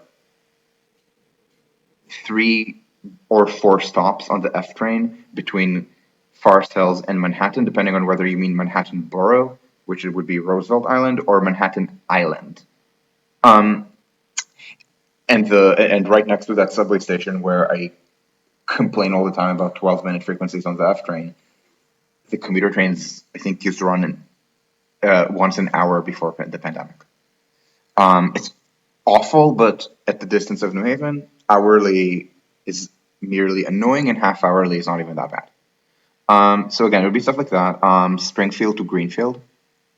It's pretty good. Again, Boston to Concord, Portland, Cape Cod, things that would probably just be run as extensions of any kind of Boston regional rail. You could even do something like Portland, like push from Portland north. I think that at this point some of the Amtrak trains go up to, I'm forgetting whether they go all the way to Bangor or only to Augusta. But that is never going to be high speed trains, and never is going to be high speed rail. The spreadsheet pretends that Boston to Portland is high speed rail. Um, uh, could it be high speed rail? Yeah, but the north south rail link is not very good for high speed trains. Um, so you probably want to keep it low speed. So you're going to have less profit, but also much lower construction costs. So it washes. Um, in New York, in upstate New York, it's things like getting to, it's the southern tier. So getting to Binghamton, uh, by Scranton maybe, getting to Ithaca. This is a place called Watertown. I mean, it's not depicted on the map, but it exists. There's a big military base there. It's called Fort Drum. I think the only big military base in the Northeast. Um, that is never going to be a high speed line. Lol. 150,000 people live in this area. But yeah, it's a good low speed line out of Syracuse. Not because you expect people to take a train to Syracuse. Syracuse is a deindustrialized, uh, very dispersed, geographically deurbanized city region, but because they take the slow train and then they connect to a fast train to New York City. Um, and so the Northeast is a lot of these things that I've depicted on state-based maps before. Pennsylvania, same thing. Pennsylvania would be things like connections to Allentown against Scranton, Reading. Um, uh, in Delaware, there's something called the Delmarva line. So Delaware, Maryland, Virginia. So this is called the Delmarva Peninsula. Um, I don't actually, maybe even it's on the Amtrak. It's not New York to Ottawa. New York to Ottawa high speed rail viable? Yes, but not because it's New York to Ottawa. It's because it's New York to Montreal and New York to Toronto, and then Toronto to Montreal. Um, and let me actually check something, which is I need to check. Actually, the map that Matt posted. So by the way, this is not an Amtrak map, so a lot of people nitpick that, and this is correct. Oh God, they didn't even add this. It's so annoying. So this is a map of state wish lists that are going to be applying for funding from the federal infrastructure uh, bill, the bipartisan infrastructure law. Most of these should just not be built. Possibly all of these, but some strong high-speed lines, like in the Midwest, Chicago to Detroit and Cleveland is a good one. Some low-speed lines that I'm mentioning as we speak. And Delmarva, apparently I know there have been proposals for this. I'm sad this is not on the list. Delmarva would be from Wilmington south along, there's a rail linking. Here, it would not go all the way down to the Virginia part of Delmarva. It would go to Southbury, to Salisbury, Maryland. This is a good low-speed line. It should absolutely not run through to the Northeast Corridor because the Northeast Corridor is for very busy trains. And this is not going to be a very busy train, so just change it Wellington. That's fine. Uh, and very busy, I mean very big, mostly. 16 car trains, for example. This probably is going to be 8 car trains. Philadelphia to Atlantic City is currently run as a New Jersey Transit commuter line, but it's not meaningfully a commuter line. It's a regional line. I mean, sorry. In American, so Americans have this terminology, which is commuter rail is stuff that only runs at rush hour, and regional rail is everything else. Uh, we don't have commuter rail by American definitions here in the developed world. Um, we have commuter rail, which is urban and suburban. Uh, it can run more at rush hour than off peak, or it can run the same frequency all day. But it's focusing on intra-metropolitan trips. Uh, for example, I use the S-Bahn as if it's urban rail. I don't care. It connects to Wannsee. I mean, yes, I've been to Wannsee because there's a really good Holocaust museum there for the Wannsee conference. But I normally, but the vast majority of people who take the Vanzebahn, of whom there are very many. The Vanzebahn is either the busiest or one of the busiest S-Bahn lines. They're just they live in Vanze, which is an American style suburb. They work in they work in city center. They it's sometimes 9 to 5, sometimes not 9 to 5, um but it's mostly about these kind of urban and suburban trips. Regional rail is stuff like Berlin to I don't want to say Magdeburg because that would be or Dessau because that would be intercity. But actually, maybe yeah, maybe something at that scale. So something like New York to New Haven is interstate. Something like maybe Philadelphia to Atlantic City to Allentown. Things are independent places where it's more of an intercity where you're expecting longer trips than just urban commute trips.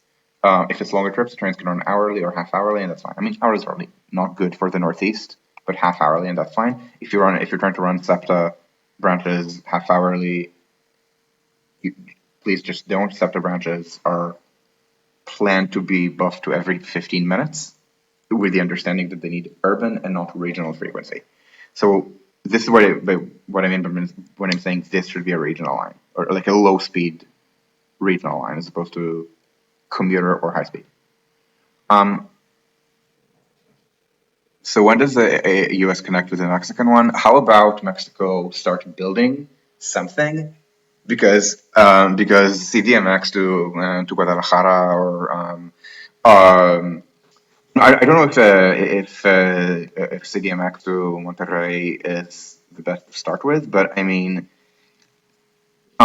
CDMX is the size of New York City, lower car ownership, I believe. Um, just build a fucking train to. I mean, okay, maybe Puebla would not need to be high speed railway as well. Build a fucking train to Puebla and then to Querétaro and Guadalajara. Like Guadalajara is not a small city. Like it's like I think this is a metro area of 5 million people. Um, Pretending that we're not detouring through Guadalajara, through not Guadalajara, through Querétaro. It's like 500 kilometers. Like, please. I mean, I know that AMLO is terrible.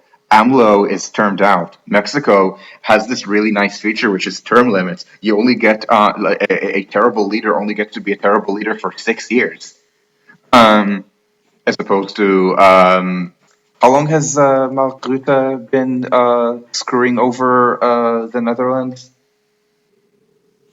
I believe 12. I believe Mark Rutte has been around. Also misspelling his name. I believe Mark Rutte. Yeah, 12 fucking years of this guy. Yeah.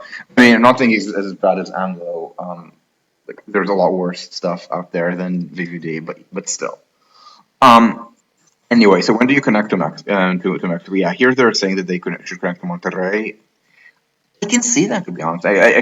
Honestly I can see a connection from Saltillo to Monterrey, which would be very difficult to build because let's zoom in. I mean, you can maybe see this on just on topography, but Monterrey is 550 meters above sea level, and Saltillo 1.6 kilometers. This is going to be very fun to build, and by very fun, I mean thankfully this is a culture where they produce plenty of very good engineers. Um, and so, but yeah, you can do Monterrey up to Texas. It's going to be amazing, but it's going to be something. The main problem is that border controls are going to need to be streamlined, and by streamlined, I mean the United States is going to need to maybe not demand that American agents be allowed to carry guns on Mexican territory, make arrests of of Mexican nationals attempting to enter the United States. Mexico is a little bit sensitive about this, what with all of the Mexican criminal gangs using weapons that are smuggled in from the United States. Uh, so if CBP were somewhat less annoying, this could be done. Now, there's going to be an international malus, there's going to be an interlinguistic malus, there's going to be a Mexico is extremely poor by American standards malus. Monterrey might be large enough that the connection to the connection to San Antonio is like what? Okay, 500-ish kilometers maybe, and then to Dallas is It's going to be amazing, but this is possibly like 3.5 hours. People are going to do that, or to Houston. Also you have bonuses like lots of diaspora from Mexico and Texas. Also, it's not like San Antonio to Monterrey is empty because you do have the Rio Grande Valley. Now Laredo is not the largest. No, Laredo is not the largest part of it. Like the largest place in the Rio Grande Valley, the largest city in it, like the largest regions farther down in this is going to be awkward. McAllen, like I think Hidalgo County is the largest. And then the Mexican side, the very well thought of name Matamoros. In case you don't know what Matamoros means, it means death to the Moors. Um, Common Spanish place name. Might as well start naming things after like ethnic cleansing of the Jews, which to be fair they do in Europe. There was a French hamlet named Le Mort aux Juifs until they renamed it in 2015 when people suggested that like maybe the side of 1945 they should not have names like this. Okay, Monterrey to Saltillo is like doing Denver westward, except with much more population. Yeah. The intercultural malice is like only past San Antonio. San Antonio is very heavily Hispanic. Bear in mind, I mean, Dallas and Houston also. Like, I mean, Dallas and Houston are very diverse cities with large Hispanic populations. Everyone talks about how the Rio Grande Valley is full of immigrants, or El Paso is full of Hispanics and many are immigrants. Houston is also full of Hispanics. I mean, Houston is not like 80% Hispanic the way the or 90% Hispanic, but Houston, I think Houston actually has a larger immigrant share than I don't remember if I think actually has more immigrant share than the Rio Grande Valley. I know for sure it has more of an immigrant share than the El Paso region, like El Paso or Las Cruces, which you should not call Las Cruces. It's in America. It's Las Cruces. Um, Yeah, it is viable, but I do have some question marks. Again, there is the interlinguistic model to some extent. Um, San Antonio itself is not very big. Bear in mind, I mean, as I said, Dallas and Houston are not nothing. They do have, I mean, Dallas is the demographics of Dallas are not the demographics of Berlin, if you get what I'm saying. Uh, Neither are those of Houston. It's just as I mentioned, Mexico is very poor. This does depress travel. It does mean that like you're not going to be able to charge as much. China charges lower fares on high-speed trains than richer countries. Not massively lower, but lower. And you're not going to get any construction cost saving out of it. The construction costs are not lower in poor countries. Um, so yeah, this is the Texas to Mexico thing, which again is probably viable. Um, if you just do the model, then it's going to be red. It's just that, again, I have question marks. I have questions of question marks, or punctuation symbol. I have questions. At any rate, I did start talking about the Northeast and low speed rail, and I promised you, I don't know, like 15 minutes ago, that I was going to get to Michigan because Michigan has the most promising low speed line network in the Midwest. Now, what do I mean? So let's look at this network, okay? Um, so let's look at the Ohio. Ohio has a fucking awful geography for low speed rail. Why? Um, So the most important place to get to is always Chicago, and this is a really good high-speed line. Cleveland, Toledo, Chicago. By the way, Fort Wayne is not on this map. It can be modified to be like this. This is a detour, but it's not a huge detour. It's one of the things that should be studied. You can do South Bend, Fort Wayne, or both. And potentially the both can either enter city center or enter one city center but another, or be peripheral in both cities. These are places where certainly in Fort Wayne, car ownership is 300%. South Bend might not be just because university students, but everyone else owns a car, and I imagine that the students carpool. This is actually a really important malus because carpooling is really efficient. Carpooling, I mean, if you carpool, you're practically always going to beat the train, not on time, but on price. Uh, Trains can offer group fares, but only to some extent. Group discounts are especially useful for commuter trains. They're especially useful for regional trains, where there's still a lot of commuter traffic driving a lot of ridership, because the group discounts are going to be for off-peak travel, even without explicit restrictions. Intercity trains don't peak, or if they peak, it's a little bit, and this means that group travel discounts, you can do them, but they can't be as massive. You can't do something like where you can bring in a child for free if you have a multi-pass. Because the child is occupying a seat that could be occupied by a paying customer, which is practically never the situation on a commuter train, because on a commuter train or a regional train, either way, when you bring a child with you on such an excursion, there are going to be a lot of empty seats. Um, so anyway, Cleveland to Chicago, strong high speed line. Also long distance, so poor low speed line. Cleveland Columbus could actually work as low speed. The problem is that getting into Cincinnati, continuing on to Cincinnati is not great. Um, there are some slowdowns here. The line isn't as straight, but more importantly, this is actually a strong high speed line, just because of the connections, because of Cincinnati, New York, and Columbus, New York, and Philadelphia. Also to some extent the connection down to Nashville. So one of the things that, and I'm certain I talked about this when I vlogged about tramways, and no, I talked about this when I blogged about tramways, like 2015, 2016. Um, One of the things that make a good um, corridor or network at a lower level in the hierarchy, so low speed rail being a lower level in the hierarchy than high speed rail, tramways lower level in the hierarchy than subways or commuter trains, is this needs to be a band corridor for the higher level in the hierarchy. Um, so it, so in Manhattan, Second Avenue would be a terrible tramway corridor, partly because there's a lot of congestion, but also because Second Avenue is an amazing subway corridor. Um, Same thing with other things like in New York would be things like Utica Avenue, Nostrand, um, 125th Street. All of these things are really good subway lines, and you want to build tramways where the subway is not as strong. So you want to build them in a place like New York. Where would you build them? You would build them on corridors that are mostly circumferential, so they can't and then don't need the high capacity. They can't be strong subway corridors, and also don't need the capacity.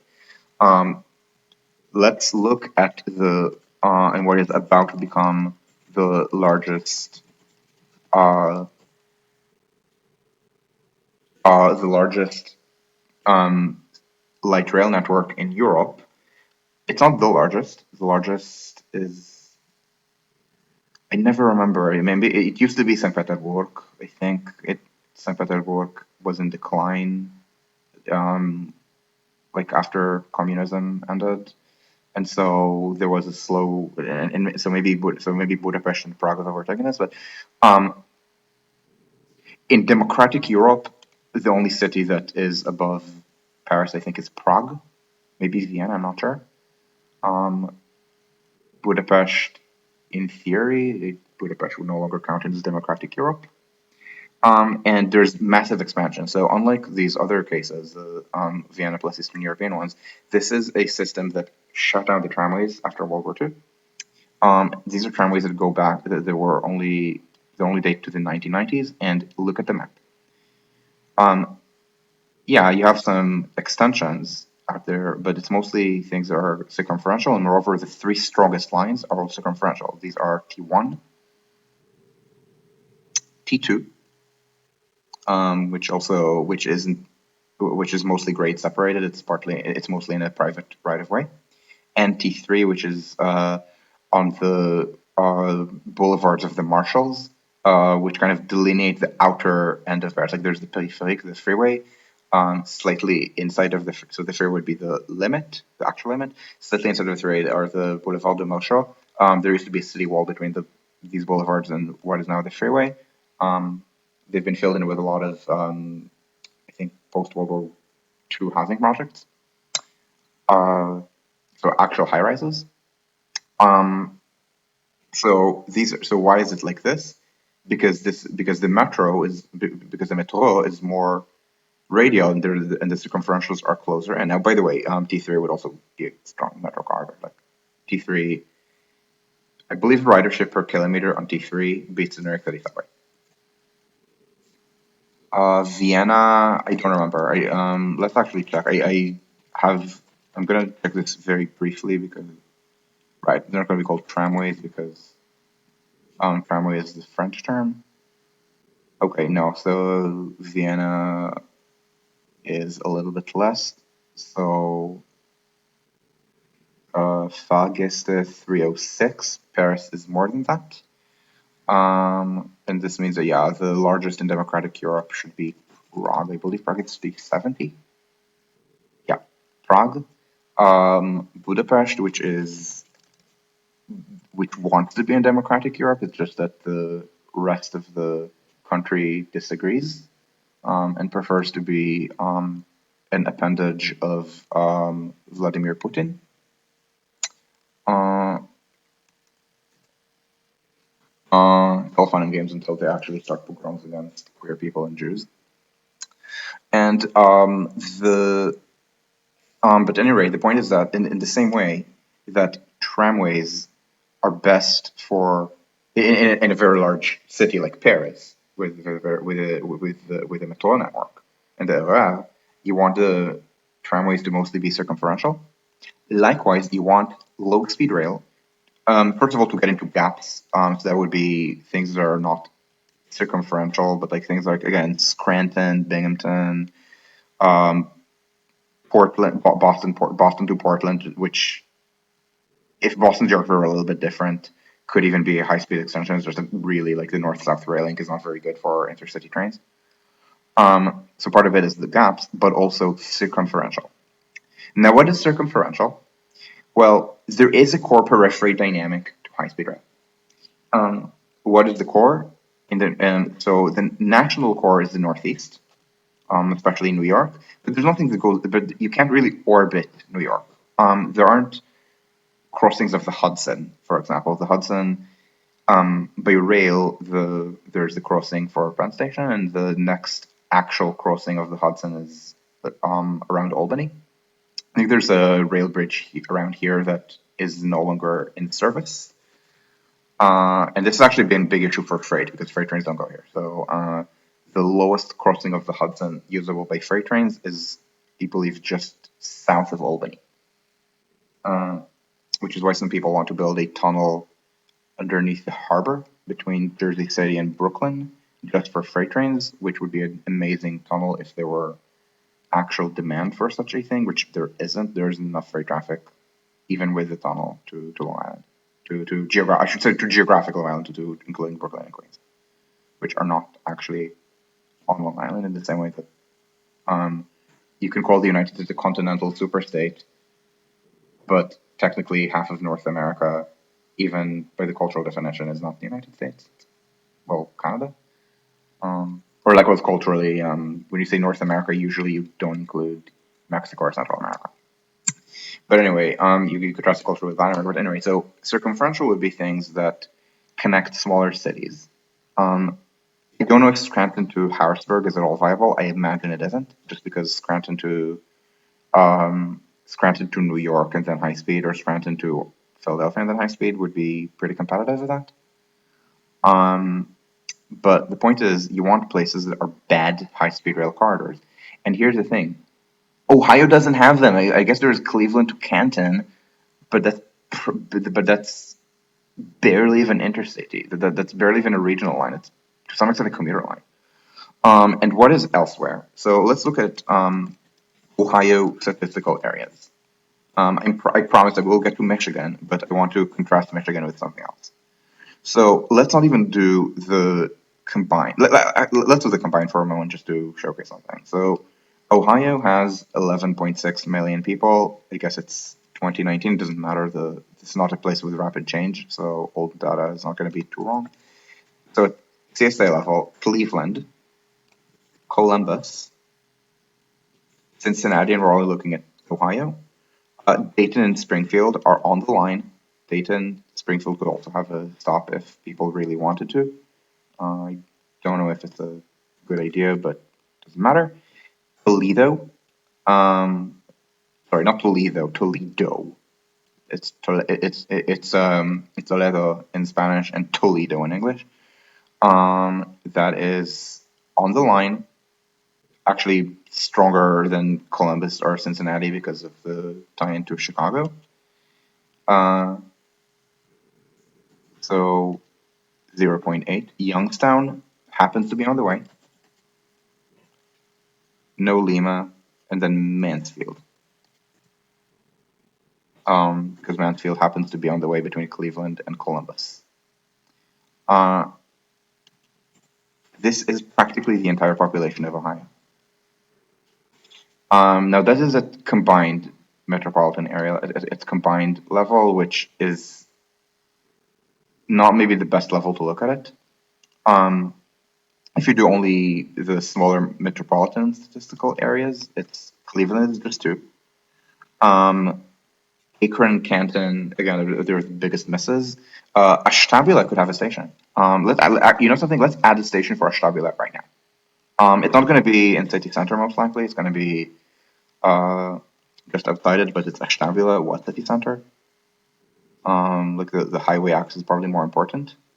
It's also going to be maybe useful for some people, from drivers in the eastern suburbs of Cleveland, like aren't here, who could drive to Ashtabula, in the same way that some drivers in the northern suburbs of Marseille use Aix-en-Provence and Avignon as TGV stations to Paris.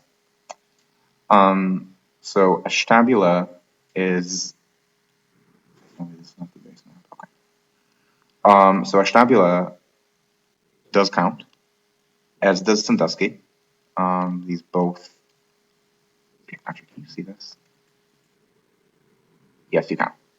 Uh, so this includes Ashtabula and Sandusky because they're on the way.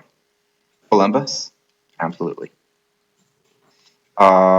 Cincinnati, again, we're just doing accessibility in Ohio. Dayton, this is without Springfield. You can add Springfield if you really want. Toledo loses, for example, Findlay, which you can see here, nowhere near the line. I mean, yeah, people could drive, but again, it's the Midwest. Unless they're going to New York or something, they're driving the whole way. And again, Youngstown is still on the line. Lima isn't. Mansfield is. So again, not as big. And again, we could always you can but it is something. Again, you can this is so how many people live in Ohio? We said 11.6. This is 7.9. So 2/3 of the population of Ohio lives in a metropolitan area. This by the smaller definition, metropolitan statistical area, not combined one, lives uh, within a metropolitan area with access to the system. So yeah, the biggest gap would be Cleveland to Akron to Canton, and that would be essentially a commuter line. Um, or honestly, you can even instead of detour via Youngstown, cut off Youngstown and go via Canton and Akron. I just think it's going to be circuitous for no good reason. Or you can plausibly split the difference into Youngstown to Akron and to Cleveland. I'm not sure, but the approaches are not the greatest, I don't think. And so anyway, you could do this, and then cover nearly all of urban Ohio.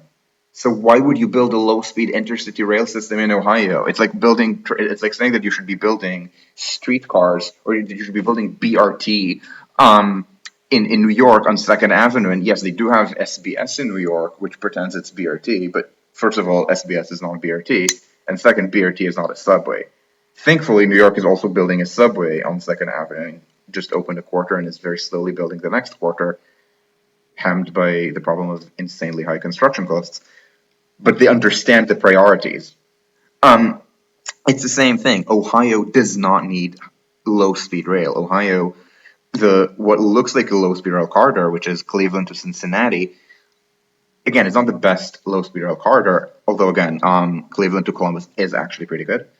but it also works as high-speed rail, anchored by connections farther out. Um, and essentially the same issue occurs in the rest of the Midwest. I mean, in Missouri, once you have St. Louis to Kansas City, where are you going to take a low-speed train? Nothing else is like significant. Um, Illinois, Illinois is Chicago and downstate. Okay, so Peoria is a mess. You can maybe do a spur here, maybe. Rockford is it is something that probably is best run in something like Boston to Portland, so a commuter line that just goes farther out. At one point, I crayoned Chicago to Rockford and Rockford to Madison. Um, I don't know how good Rockford to Madison is. Rockford to Janesville to Madison. Uh, um, but that might be a small thing, and in the same way that you could do something like Cleveland to Canton. In Indiana, what are the misses? There are some misses. Fort Wayne is the big one, although you can choose not to miss it. There are Chicago suburbs, Indianapolis, suburbs of Louisville. I shouldn't say Louisville, suburbs of Louisville and Cincinnati. Um, I guess maybe Indy to Bloomington to Evansville, but I don't really see it. Um, maybe. Maybe Indy to Fort Wayne. Maybe I'm not sure. Um, and then there is Michigan. So you see, in Michigan, first of all, this misses about half the state because this just serves Detroit. And second, let's say it didn't miss. Remember, the map here, not the map, the spreadsheet includes connections to Kalamazoo and Grand Rapids, which are said to come via South Bend.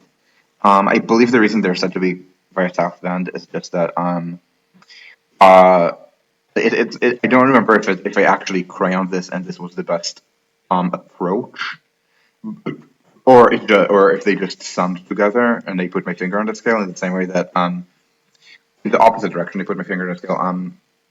The spreadsheet will tell you that New York to Boston is the same distance as New York to Springfield plus Springfield to Boston.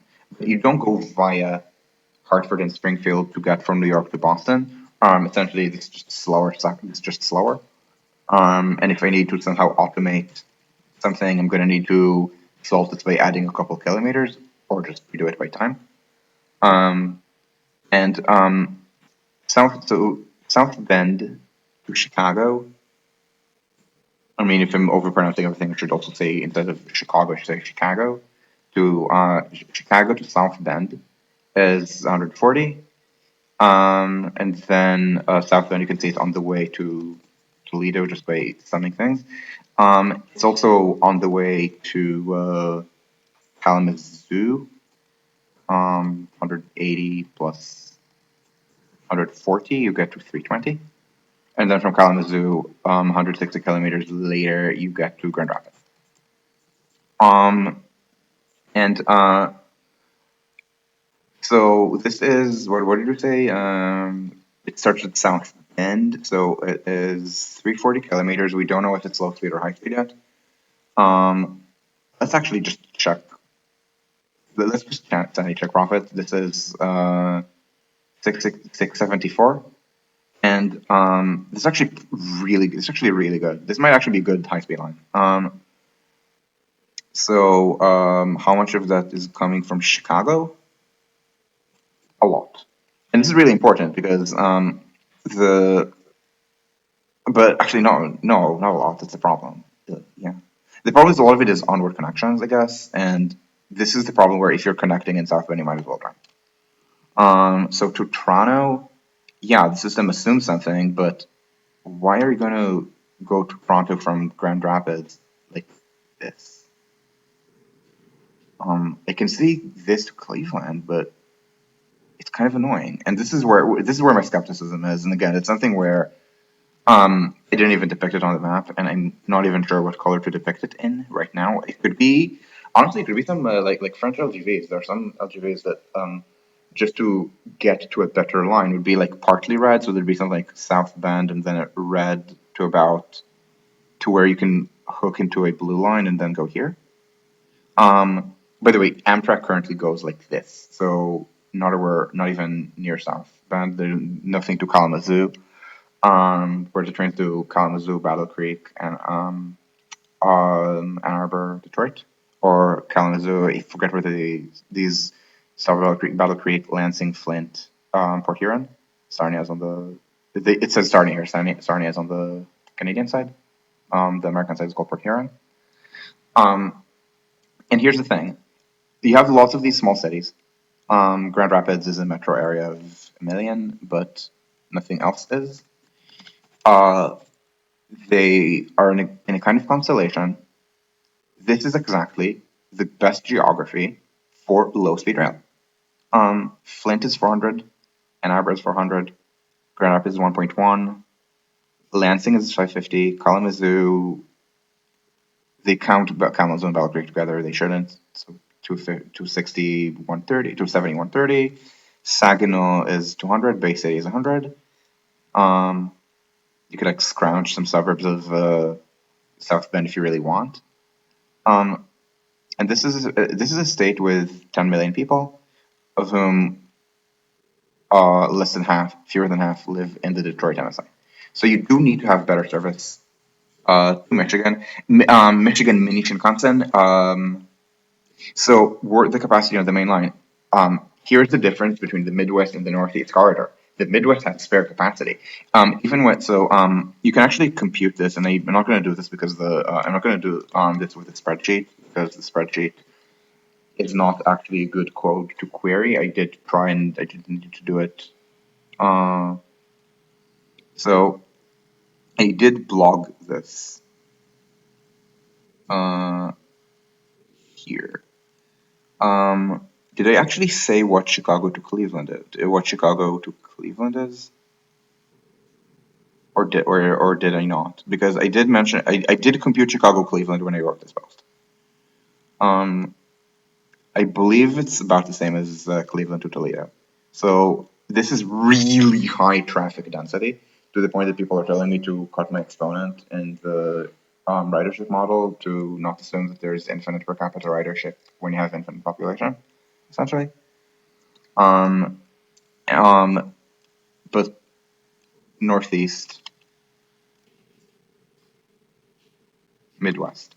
By the way, New York to Boston sounds like it has spare capacity. It doesn't because you can't run shorter trains because the trains from Boston, a lot of them continue down to Philadelphia and Washington.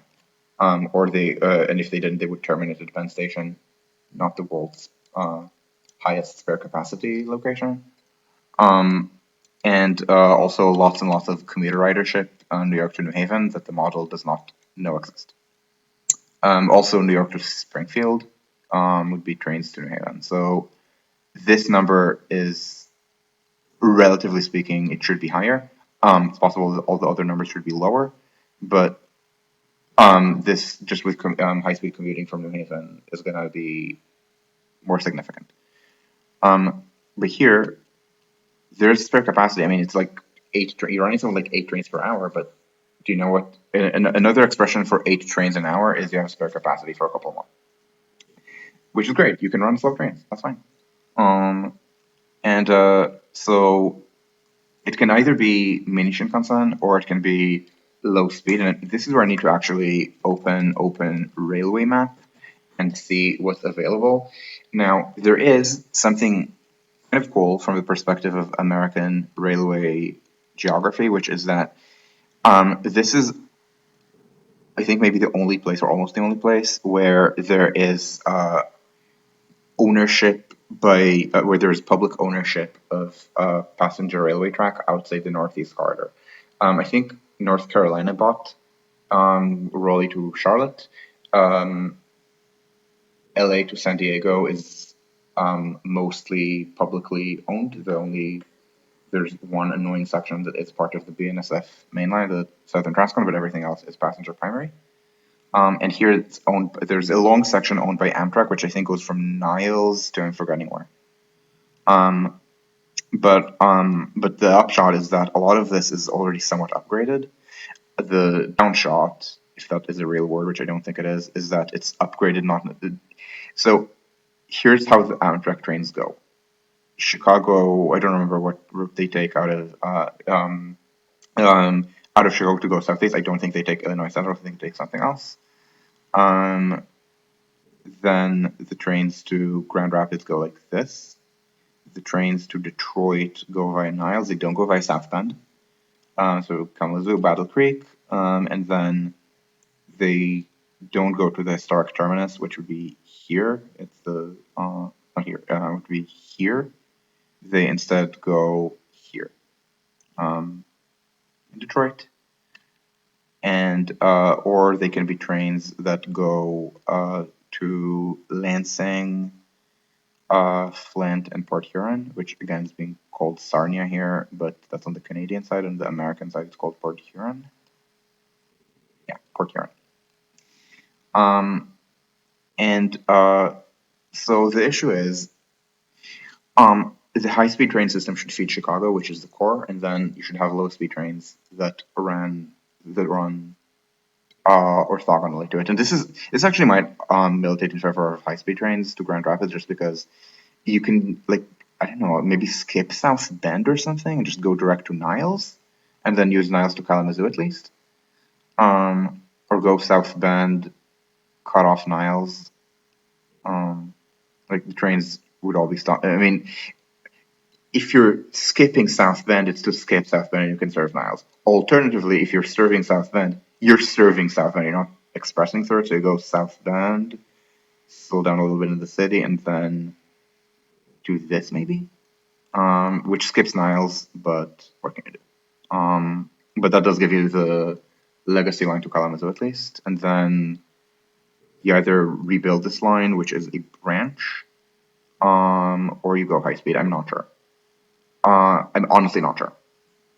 Kalamazoo, you should go low speed though, because it's an upgraded line already. So we're going to try to do something to make sure that I use the correct overlay for this, which is uncertain. So, okay, we need to make sure, we need to start at a node. I mean, we don't need to, but it makes things more approachable. Handle to cusp node. And see how there's a node here and it's not, I'll figure this out later.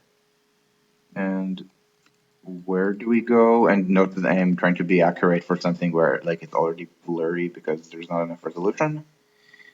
You go up a little bit for Elkhart. What's this? Oh, it's this freeway. Yeah. So you want to go here already. And we need to get to, we can't get to Niles, but you can do this. And we need to guess where the line is because, as I said, low resolution. Niles, now this. And so this would be new. So it's kind of weird because this is, let's just use the low. Actually, let's not make this a high-speed track, even though it's part of it is Greenfield. And we continue along the line. New Haven is part of the New York CSA.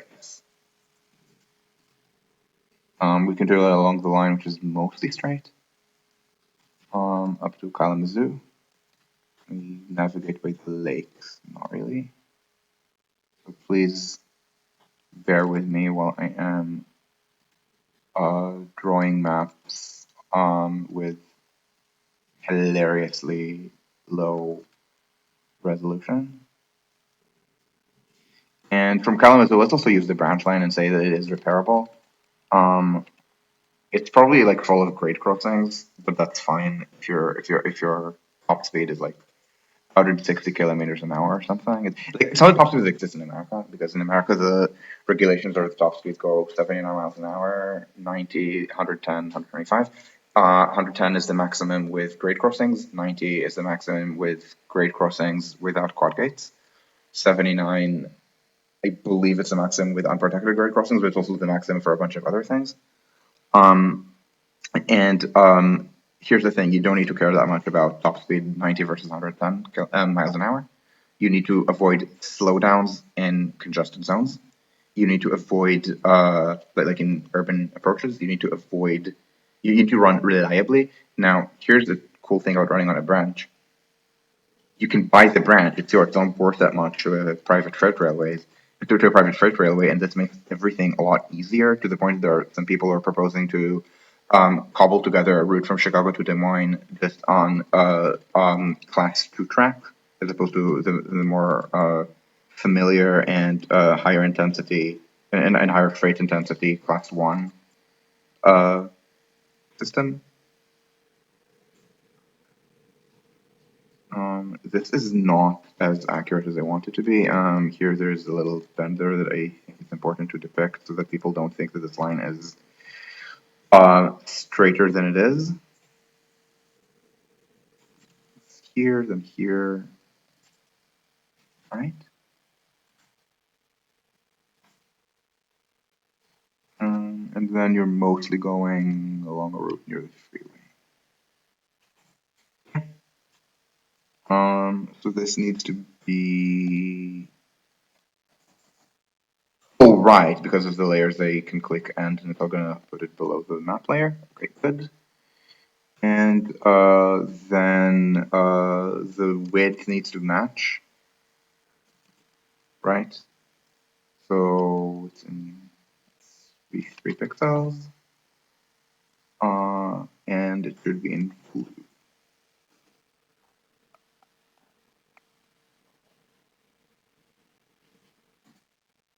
And let's do it this way so that people can see the place where it begins more clearly. This might be red. And remember, at this point, we're not even saying blue is marginal. This is definitive. I mean, not definitive, but this is. I'm not saying things are like blue at this point does not mean marginal to the network. Blue means should be low speed. Should exist at low speed. We'll figure out what to do with this and this later. You know something? Let's be nice to other people and waste money on them and do this. It's easier to depict because the point is that these lines, while marginal, they're marginal as high speed lines, and were they low speed lines are just not worth it. Again, remember, maybe not the Pacific Northwest. The Pacific Northwest is just really tragic thing where um, the geography there is so great as low speed, but uh, the constructability is really annoying. So maybe the Pacific Northwest could be blue. This absolutely won't. This is forget about it. It's high speed or one thing here. So yeah, this is slow. We do need to depict stations. Um, I don't think there should be a She Niles station, although maybe. Um, and then Grand Rapids. Actually, let me something. Let me check. Let me check Niles for a moment, just because I want to see whether. Yeah, no, no, no, no, no, no, no, no. Niles is too small. Like Niles is too small, and um, there's no good connection from Niles to South Bend. Nothing outside Niles makes sense. I mean, like essentially any station that you build around here would be deserted because people in Niles would prefer to go to South Bend. Um, Very good freeway access. If you want non-car access, first of all, it's Niles, and second, it's like it's the Midwest, and second, um, put a bus on here, put a bus shuttle.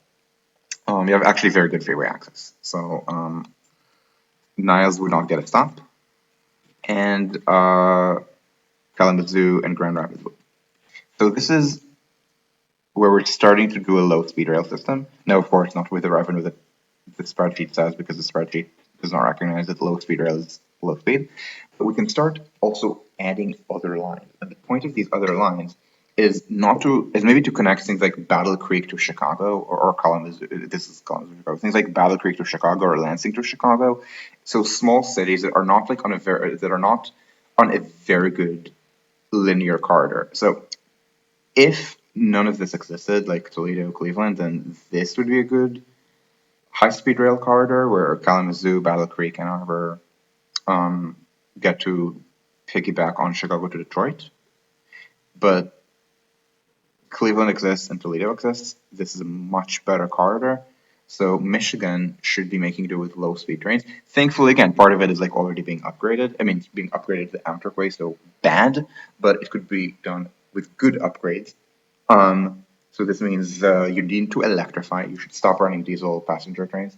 I mean, unless it's the Golden Palace type multi-night lines like the one from Chicago to Points West, which exists mostly because foamers fondly remember a bygone era.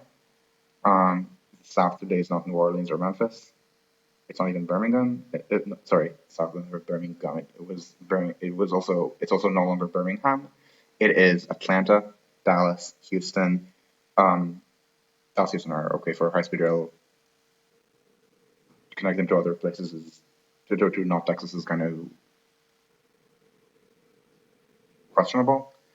Um, it's Atlanta to Florida. Florida has been booming. There's very little legacy rail in Florida because Florida has developed too recently for that. It's actually upcountry South Carolina, Greenville, for example. It's growing. It's Piedmont in North Carolina. It is Nashville.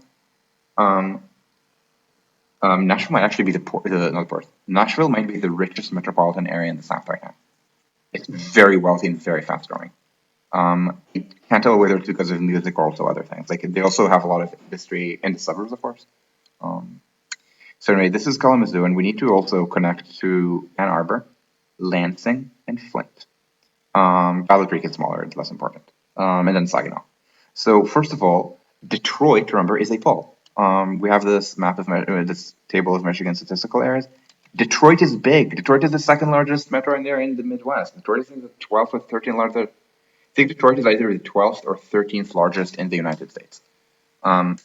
The trend is against it. Detroit is depopulating. Seattle is growing, but depopulating from 4 million is still a lot of people. Naples has high speed rail and it's successful. Naples is poorer than Detroit, um, which mostly should showcase just how god awful poor southern Italy is. But but Naples has high speed trains to Rome. They're not based on like transit oriented development future. There's no future. The future in Naples is that people should get jobs in Rome or Milan. But there's still millions of people who live in or around Naples. And it's the same thing in Detroit. And there are draws there. People do visit. Okay, so remember, visits to friends and family should be discounted because people will want the car at the destination. But Detroit has a music scene, for example. Detroit is not culturally sterile, quite to the contrary. Um, so my understanding is that the Detroit music scene is unusually black. So Detroit and Atlanta, I believe, may be the big centers of this, and Atlanta probably more than Detroit. Um, Now, is there black culture in New York? Yes. Is there black culture in Chicago? Yes. But New York and Chicago are generally cultural centers at all levels, like at all for all ethnic groups. Okay, maybe not for literally all ethnic groups because New York has a lot of Italian. Sorry, yeah, New York has a lot of Jewish humor and Italian humor, which is mostly just in the Northeast. To the point that I mean, I know exactly how many Jews live in the United States because I am aware of Jewish history, but I used to constantly overestimate how many how many Americans are Italian or of Italian ancestry, just because in New York it's one of the very standard ethnic white origins, whereas in Chicago it would be German, maybe Irish, often Polish. Um, but anyway, so New York has everything. Chicago has everything except for the things that only exist in New York, which is mostly Jewish and Italian humor. Um, but Detroit and Atlanta have thriving cultural scenes that, again, they're mostly black. So elite white culture, like the middle class elite white culture, um, is not as familiar with it. Um, but they absolutely exist. Um, and so this is a big thing. There are draws in Detroit, and just remember, just as soon as you're saying that there should be high speed trains between Chicago and Detroit, again, just like even if you're pretending that Detroit is completely sterile, which it isn't, just trips to Chicago and to and going around the lake into New York, that's fine. And again, where would the train station in Detroit be? Yeah, you can use the existing one. You can use the existing one, which is here. Um, but it's two freeways away from city center, and it might be valuable to go closer in. Just on the understanding that revitalization of Detroit has to be very much from the inside, which is exactly what's happening. You can see a bunch of empty lots here. These are not parks. These are like when you see an empty lot in Detroit, especially when it's next to a street, that's not a park. There used to be houses there, and then they depreciated and were knocked out when people moved. Um, I wouldn't even call it displacement because Detroit is so poor that people move out of Detroit to richer places. So it used to be white flight, white middle class flight, then white working class that's relatively well off because the United States did not have sectoral collective bargaining, so the auto workers were a labor aristocracy. So then there was that kind of flight. Then the flight of the black middle class, and the flight of black people who are not middle class but have enough money to pretend to be. Um, so, um, so it's always a flight to richer places. Um, and the thing is, the closer in is, there's the less abandonment. So, for example, that would be where the train would be. Also, really importantly, it's because this is where the tunnel. This is an existing tunnel, two-track tunnel towards Toronto. So you would build a train station around here. You would reuse the. I don't remember the exact. I guess this is maybe the old train station. Again, it's full of abandonment porn, but this is not actually hard to rebuild. Um, and then like I think there's a lot of attempts at like urban renewal specifically around the corridor here. But I mean, yeah, there's stuff here, but including I guess the uni where actually so just to get sidetracked even more, Wayne State. So I have a colleague I used to work who I wrote a bunch of papers with who I think actually had a job offer from Wayne State.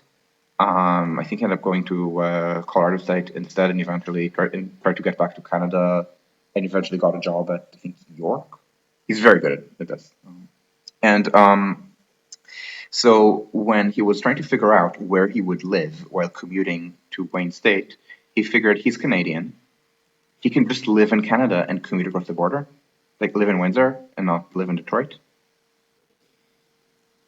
and he would still be the professor at the math department with the shortest commute because the professors don't want to live here.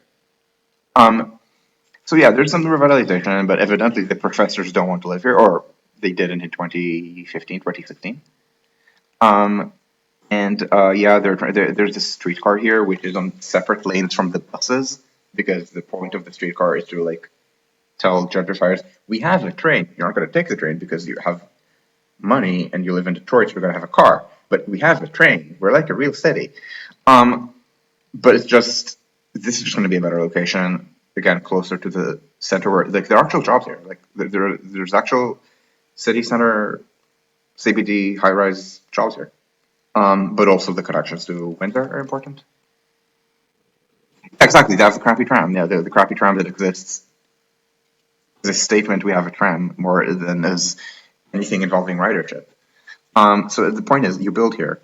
What does this mean? It means people are going to start living and working here because it's going to be a really accessible location for, let's say, two body problems with with Chicago or New York or Cleveland or wherever. And so this place starts developing destinations.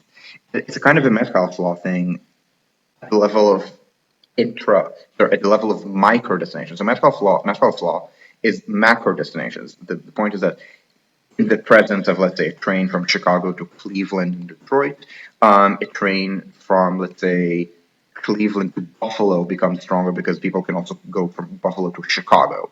Um, and if there's also New York to Buffalo, then from Cleveland to Albany or to Boston. In the presence of Cleveland to Chicago and Detroit to Chicago. You can also do Chicago to Milwaukee because it's also Milwaukee to Detroit, Milwaukee to Cleveland.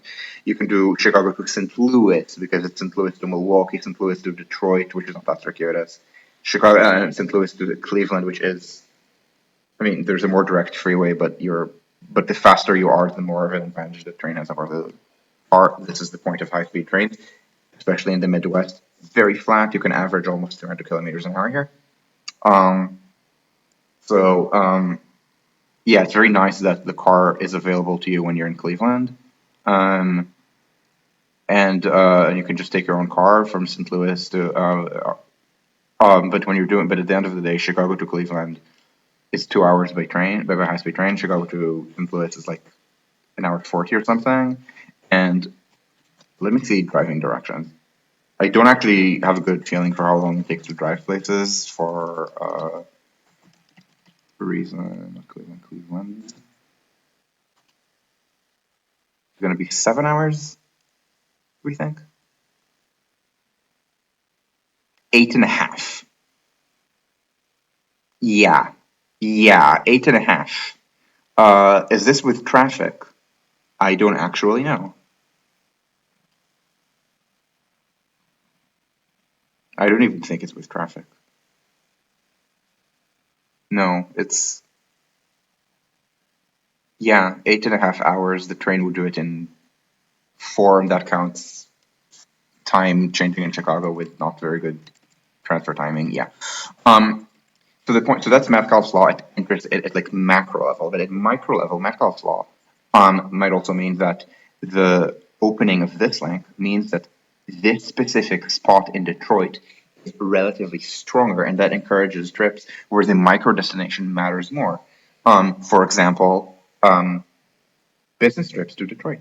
Um, because if there are a lot of destinations going or go here, either again there's going to be revitalization around here. Um, I mean, already people are going to the train station just to take poverty porn pics, so now they could go to the train station to take pics of a working train station. Um, and this is going to be a working train station. It's really important.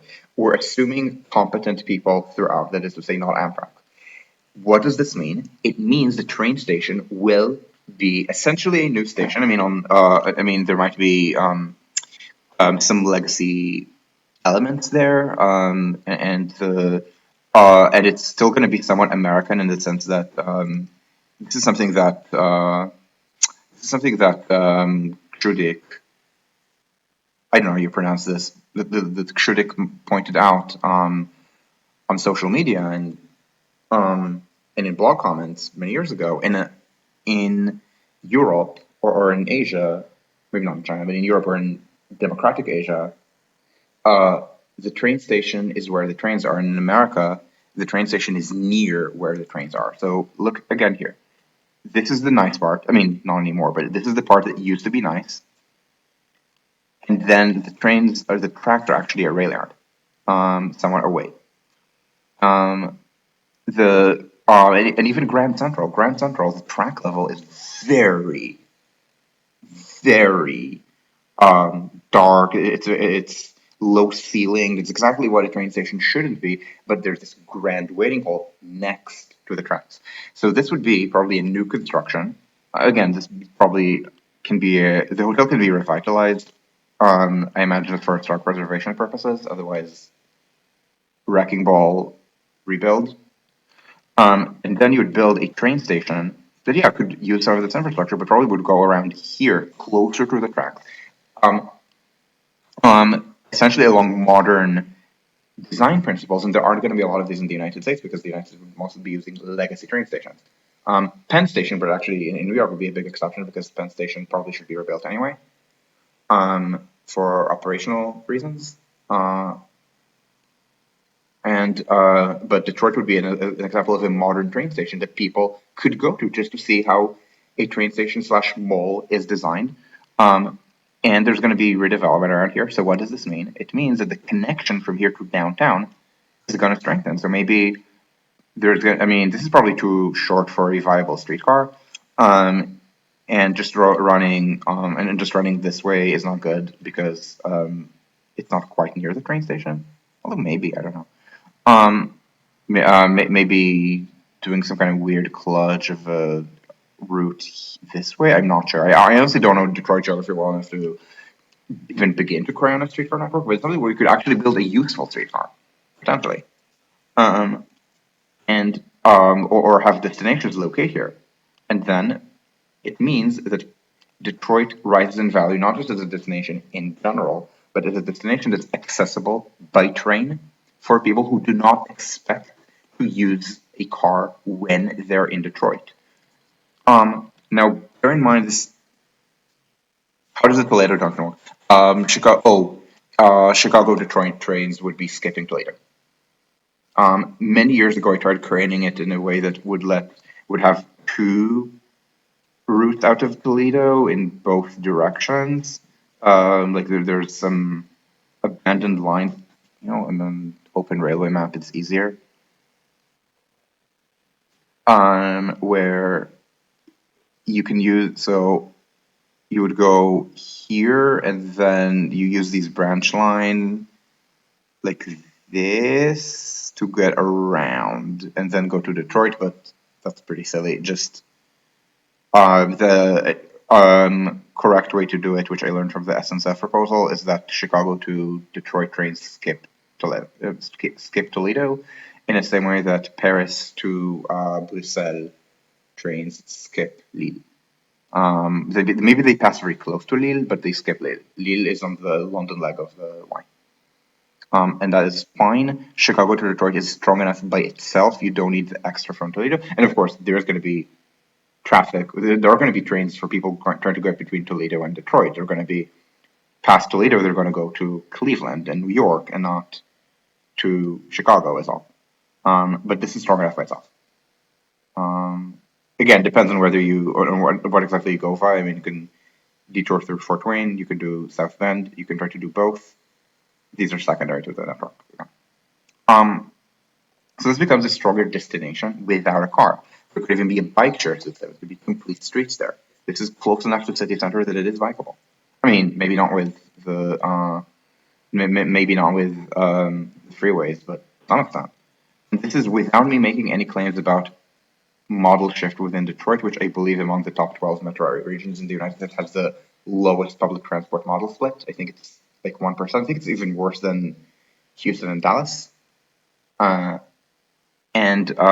Detroit is the largest first world metropolitan area with neither light rail nor a subway nor rapid transit. I mean, I guess there's the tram now, but it didn't exist until very recently, and it still kind of doesn't exist. The people mover also kind of doesn't exist. It's like talking about air trains. Whereas Houston and Dallas actually have light rail networks with like very low ridership for their for metro populations, but they exist. People use them. Anyway, so this means that these become viable corridors for intra-Michigan links. Why? Because Michigan is an urban state. Intercity rail is about urban areas. Now, these are urban areas that might be rurban in French or peri-urban in French or ex-urban in American English. It is to say urban areas that have two features, low population density and intensely anti-urban identity politics. But people still take the trains with anti-urban identity politics. Trent Lott fucking kept batting for Amtrak funding to keep Amtrak running through Mississippi. And in case you're wondering, oh, it's just pork. FYI, Amtrak ridership in the Northeast skews middle class because ticket fares are high and the train is the fastest way to get between any pair of cities. In the South, it's very different. People who take Amtrak to like New Orleans, like the Crescent, which is one of the routes through Mississippi, they tell me that the train is mostly black. So this is not an exclusively black train or anything, but there's a lot of black ridership. Bear in mind, the New South is often whiter than the Old South. Essentially, white people move to opportunity better through, for example, being wealthier, or because the Great Migration was black people moving to opportunity in the North, where there was a lot of racism. People were not lynching them. So for example, Memphis I think might be actually the only plurality. I think I'm not sure about New Orleans at this point. I think Memphis is the only million plus metro area in the US that's plurality black. It's all majority black. I think it's like just short of 50% black, a hair less than that white, and because it is so, and because it has not been economically developed in the last couple decades to generations, it has not attracted Hispanic or Asian immigration. So it's one of these very black and white places. And, uh, and New Orleans, of course, is very famously heavily black. Whereas, I mean, Atlanta also. I mean, Atlanta has a large black proportion of the population. Actually, a lot of black people are moving there again, moving to opportunity now that they're not getting lynched in the South. And so Atlanta is actually a pretty good opportunity. Or Dallas and Houston. But Atlanta has everyone. But Atlanta has everyone. And but anyway, ridership here is pretty black. And whereas Nashville, for example, is pretty white. And anyway, the and so and I bring race up because yeah, Trent Lott viewed himself as like representing Mississippi. I mean, bringing pork to the state of Mississippi. He's like from an older generation of Republicans who weren't categorically opposed to every kind of government spending, even to their own district, just in order to make a stand. But it was government spending that was benefiting people, that was very maybe it was not benefiting black people in the sense of constantly saying social justice, social justice, but it was very clearly benefiting black people. If you ever took the train, which I didn't, but other people have told me, and I trust them, then you would notice. And Trent Lott is white Mississippi. Trent Lott had like traditional Southern racist politics. Like he had to. The reason he stopped being the Republican majority leader it was that he toasted Strom Thurmond for his like I think 100th birthday or something, and talked about how great it was that Mississippi voted for Thurmond in the 1940s. He's that racist, but even with that racism and even with generally anti-spending Republican politics, okay, maybe not as anti-spending as today, but still anti-spending. He was okay with he not was okay. He batted for trains through Mississippi. And so even with that kind of ID poll, and bear in mind, Southern, even like pre-Tea Party Southern white Southern ID poll would be anti-city, so it would be suburbs of big cities. And they're still okay with trains. So my point is that this would be successful. But also this would be successful. Grand Rapids to Detroit, Detroit to Flint and Saginaw, and maybe Kalamazoo to Flint. This also drag it to Port Huron. Actually, maybe not. Actually, I'm not. So Flint to Port Huron is the one I'm least certain about because, and also even Flint to Detroit. Sorry, Flint to Lansing. The issue is that if you're getting from Port Huron to Chicago, this is a really bad way of doing it. This is fast. This is fast. I'm not sure whether this beats this. I can't tell. This would not beat this, I don't think. This is just the same region. Um, so, so you do want to worry about doing things that look intuitively right, but then end up having very circuitous lines. And let's not forget, there's not actually that much between these cities. This is not. So, I mean, yeah, there are some suburbs between them, but for the most part, you're living off of the end-to-end traffic, like Flint to Detroit. I mean, yeah, maybe via Troy or maybe Flint to Troy or something, but it's mostly Flint to the Detroit conurbation. As you might be able to tell here, there's not much between Flint and Lansing. Um, this is kind of a weirdly European thing that Michigan, that is specifically Michigan, which is that there's lots of these mid-sized cities. Lots of people live in these mid-sized cities, where as opposed to domination by very large cities, more typical of pretty much the rest of America. So this means that Michigan would be really good for low-speed trains that are not necessarily just connectors. So let's draw them.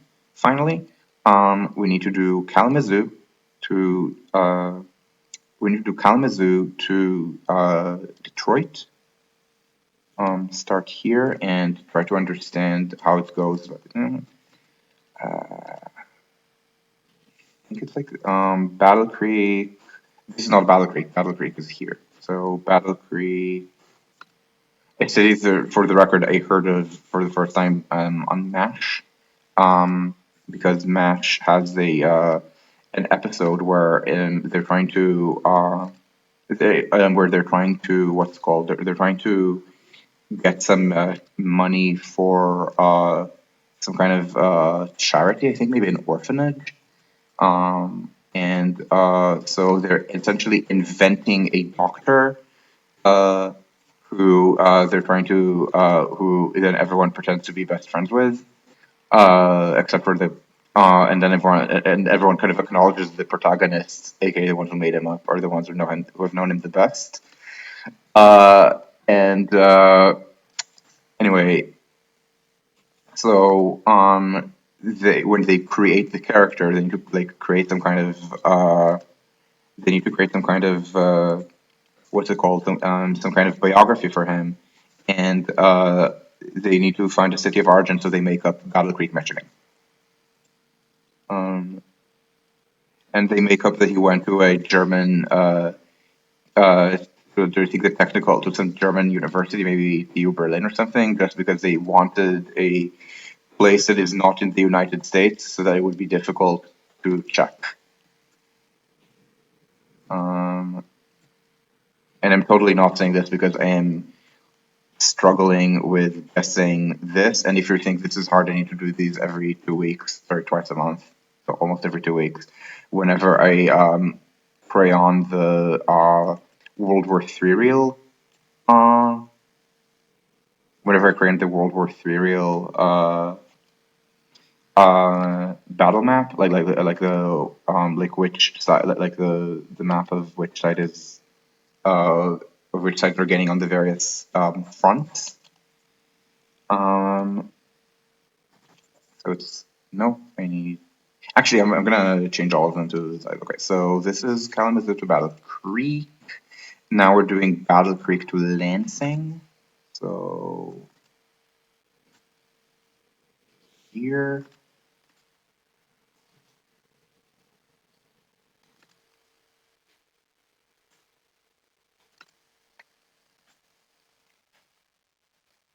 and then from Lansing you need to go to. Again, most likely you need to also go to Flint. This is actually straight. That's nice. Um, very good when railways are straight. People I can take or leave, but railways, yeah. They should be all sent to conversion therapy. Um, they should not be bent. It is not a crime against nature. It does occur in nature. Um, but something. Let's continue the support here. And I mean, I don't think it's going to be the best, but um, this is how it's.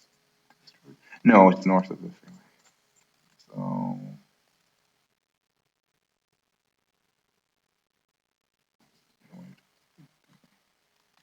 this, and then you go south of the freeway here at Port Huron. Oh shit. So let's also make sure this is the same line. Honestly, as I said, uncertain about Flint to Port Huron. I guess you can drag it over to Sarnia, but this is not something that I am very certain about. For example, it's I actually should check how much freight traffic it has, but I should check how much what object group.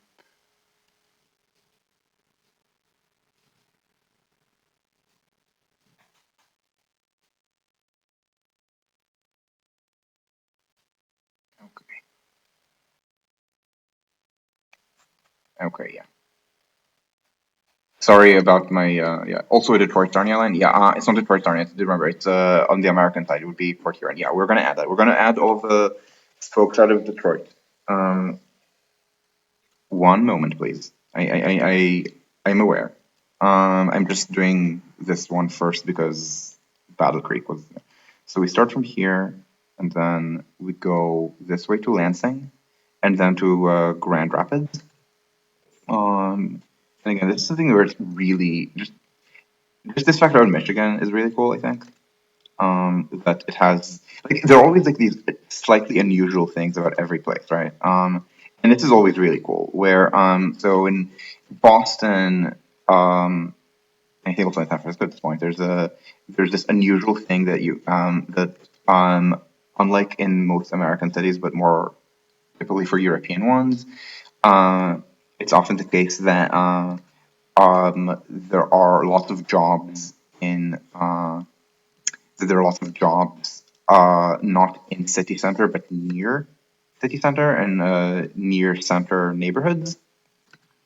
Uh, and there would be Kendall Square is the one I'm most familiar with because I have a big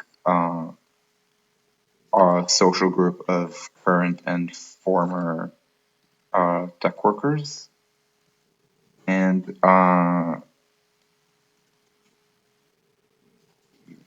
this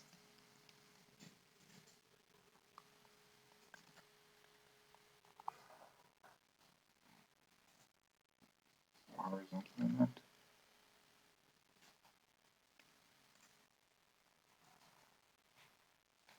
And this is also just as it happens because it's not just software tech. So the people I know are software tech. I don't actually know anyone who works at Moderna, which does make me a little bit sad that I know people who work for what was thought to be the future, or what was thought to be the future. Um, because they too many curves. For what people thought to be the future, um, in maybe 20 years ago, as opposed to what the future is now, and the future now is no longer software tech.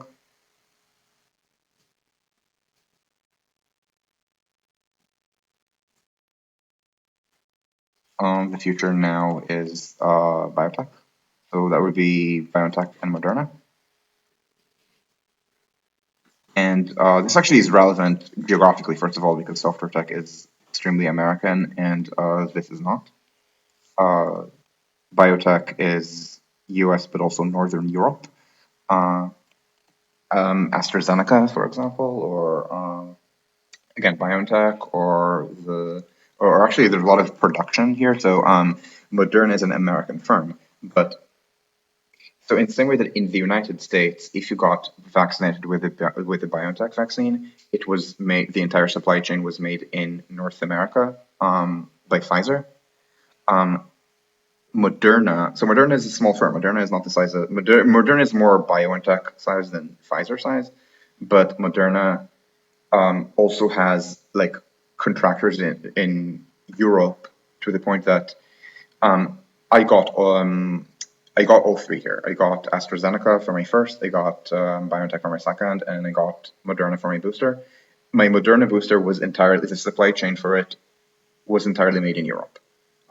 Lots of pharmaceutical industry. I think it's built. It's out of a Swiss factory.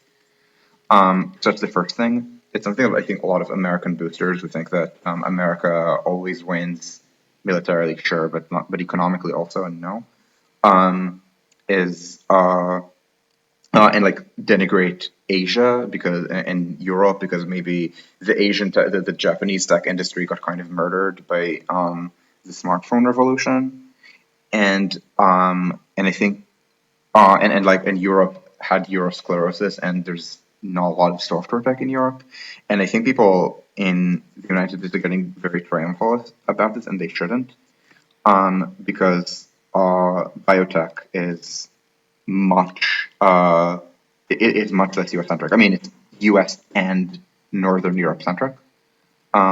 but Northern Europe also exists, and you can't pretend that like people who have welfare systems can't produce this or something, which is something that's always bothered Americans. That you can have universal healthcare um, and also have a productive economy.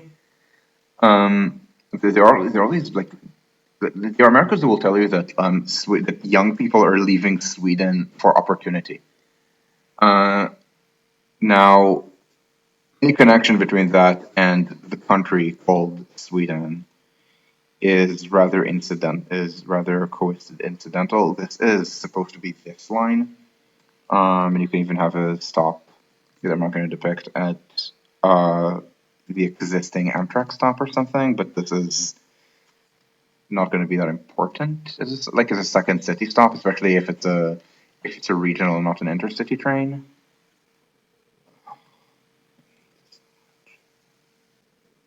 This like this should be blue again.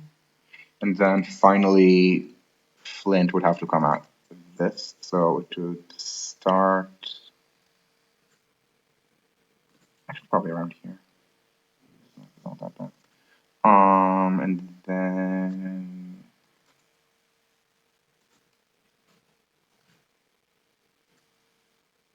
this is here, and then here.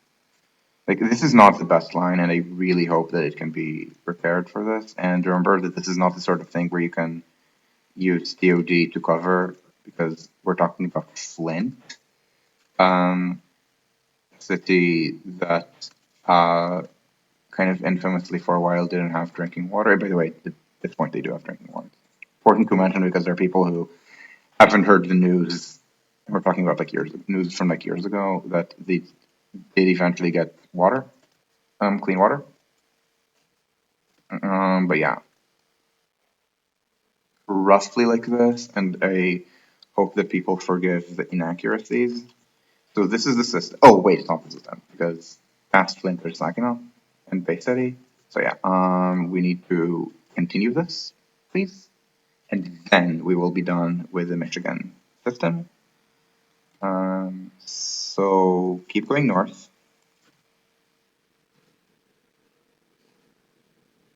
Um, the diagonal lines run this side of the freeway. This Saginaw. I can't even tell how you even get from here to Bay City. It's possible that there are some tracks that. Oh God, are these tracks abandoned? Fuck, really? Okay, and tracks that look abandoned, and what looks like an abandoned track that needs to be reactivated, because if you don't do that, then yeah, you can still hit Saginaw, but from a different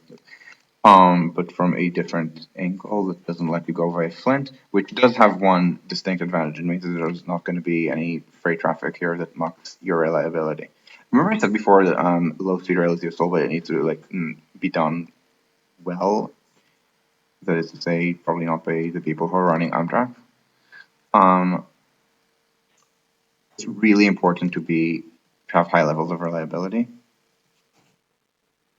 Um, on on any train, but low speed trains live off of connections.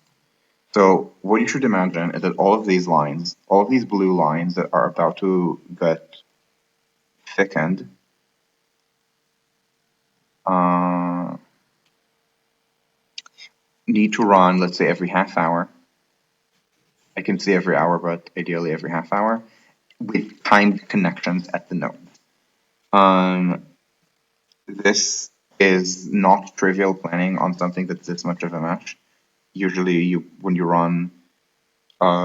when you do systems designed around time connections, you prefer them to be there's like one center and then everything else gets around that. Let me actually check where the Ann Arbor stop is. So there's Jackson, which I mean, not important, but it's on the way, might as well. Ann Arbor would be around here. By far the strongest. This might actually need more traffic. Then I don't actually think there's anything worth stopping at. Maybe know, like maybe some kind of ex-urban stop, like Livonia or something, but that is kind of a stretch. And then Flint, Saginaw, and Bay City, Fort Huron, and I'm not crayoning a connection to Sarnia, which might be silly. It might be better to do this. Okay, I guess you can do Royal Oak and Troy because they even have like Amtrak doesn't even terminate in Troy. It goes up to Royal Oak and Troy. So I mean, it's gonna be in Pontiac, I guess. So that might actually be useful as commuter rail. Um, to remember where Pontiac is because, as I mentioned, I'm not the world's most informed person on geography of the Detroit region. What is this? Troy and Royal Oak. So let's have all three of them just because it's a short line. And hope that people understand what all of this is, and somehow it's still a longer interstation than Detroit to Windsor. Okay, the U.S. always wins. Yes. Okay. Vietnam was a peripheral war to the United States, and the same is true of Afghanistan. Um, Again, someone will point out that the regime change in Iraq stuck around. I mean, the United States was under the delusional impression that the people it was putting in charge would not be Iranian allies. But the people, but and the person it wanted was in charge, aka Chalabi Lal. But the ethnic group, the ethno-religious group that the United States wanted to be in charge of Iraq is still in charge of Iraq. And the United States can lose places like Afghanistan, which is like about the least important country in the world. They uh, when you do something bigger, when you challenge America as opposed to challenging like South Vietnam, yeah. Ask Vladimir Putin how many Russian soldiers were killed in Ukraine today. Jackson and Arbor do not need to be TAC nodes. Uh, they do not. The point of TAC, I mean, actually, they do if you need connecting buses. But the buses can.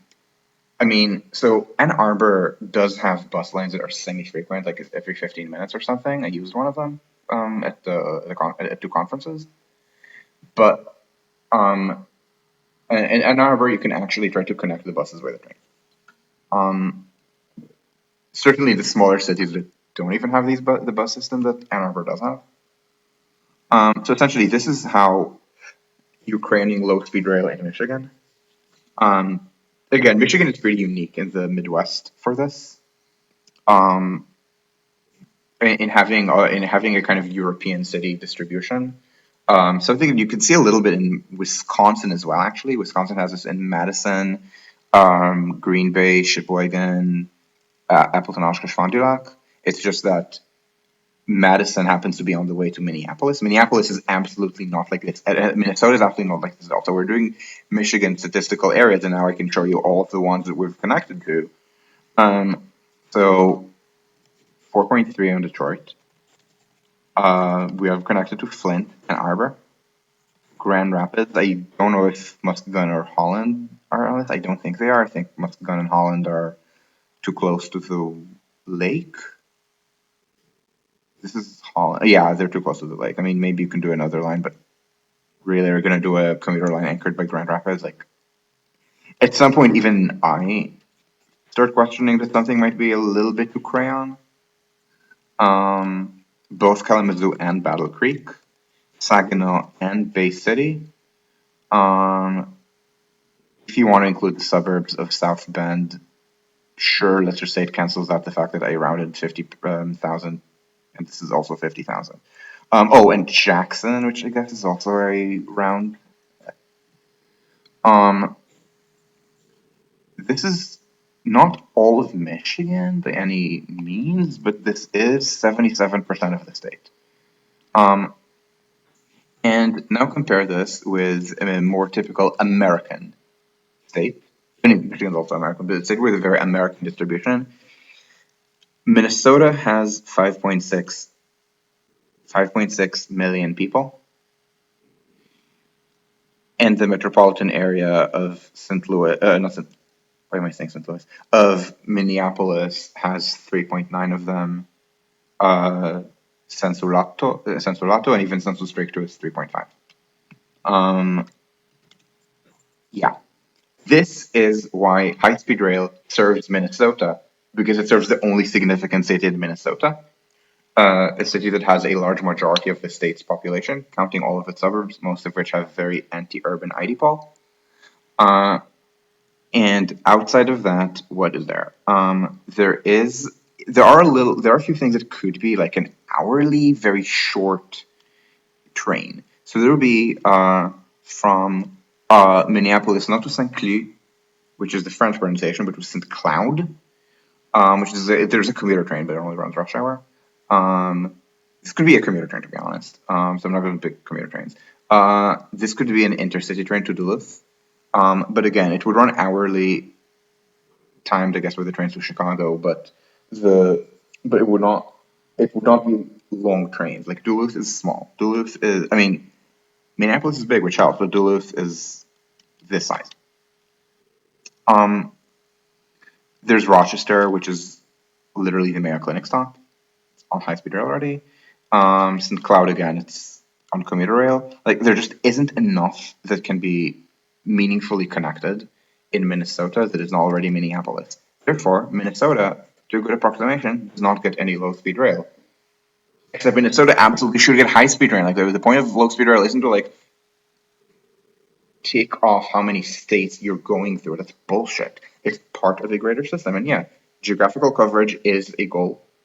Um, but the geographical coverage is not bad. I mean, like in the Midwest, the only part that is really getting shafted here is Iowa, because Iowa is also like it's like Michigan having a more European city distribution, and unfortunately, it doesn't have a Detroit and isn't like on the way to anything. So Chicago to Des Moines, I mean, you can run the trains if you really want to, but um, they're not going to achieve a lot. And it's true of a lot of certain circumferential connections that exist able for people to say, oh, we have a train direct from St. Louis to Indianapolis. Just to put it in perspective, this is faster than a blue line like this.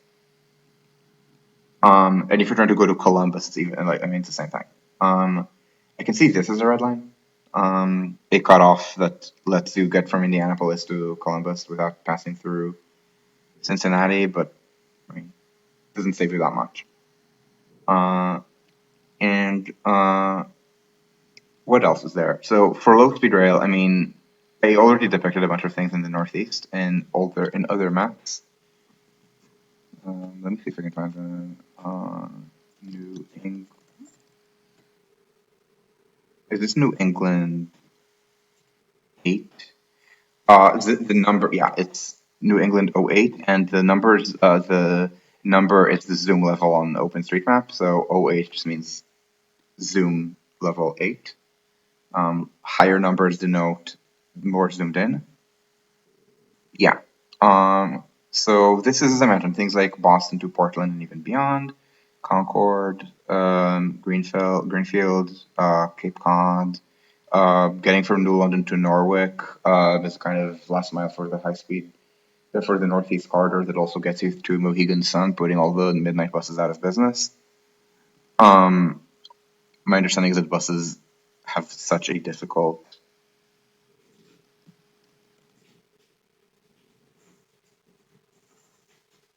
Yeah, so there'll be NYS or New York State because New York, to me, without any further appellation, is the city, not the state. And yeah, it's the same thing. So I might join them to the big map. There'll be things like last mile to the American side of Niagara Falls, Watertown, and Fort Drum, Rome, which currently Amtrak passes through, but skip things around. So this does not depict New York to Montreal, so this might not be as good because New York, because Albany to Montreal is already going to stop around Glens Falls.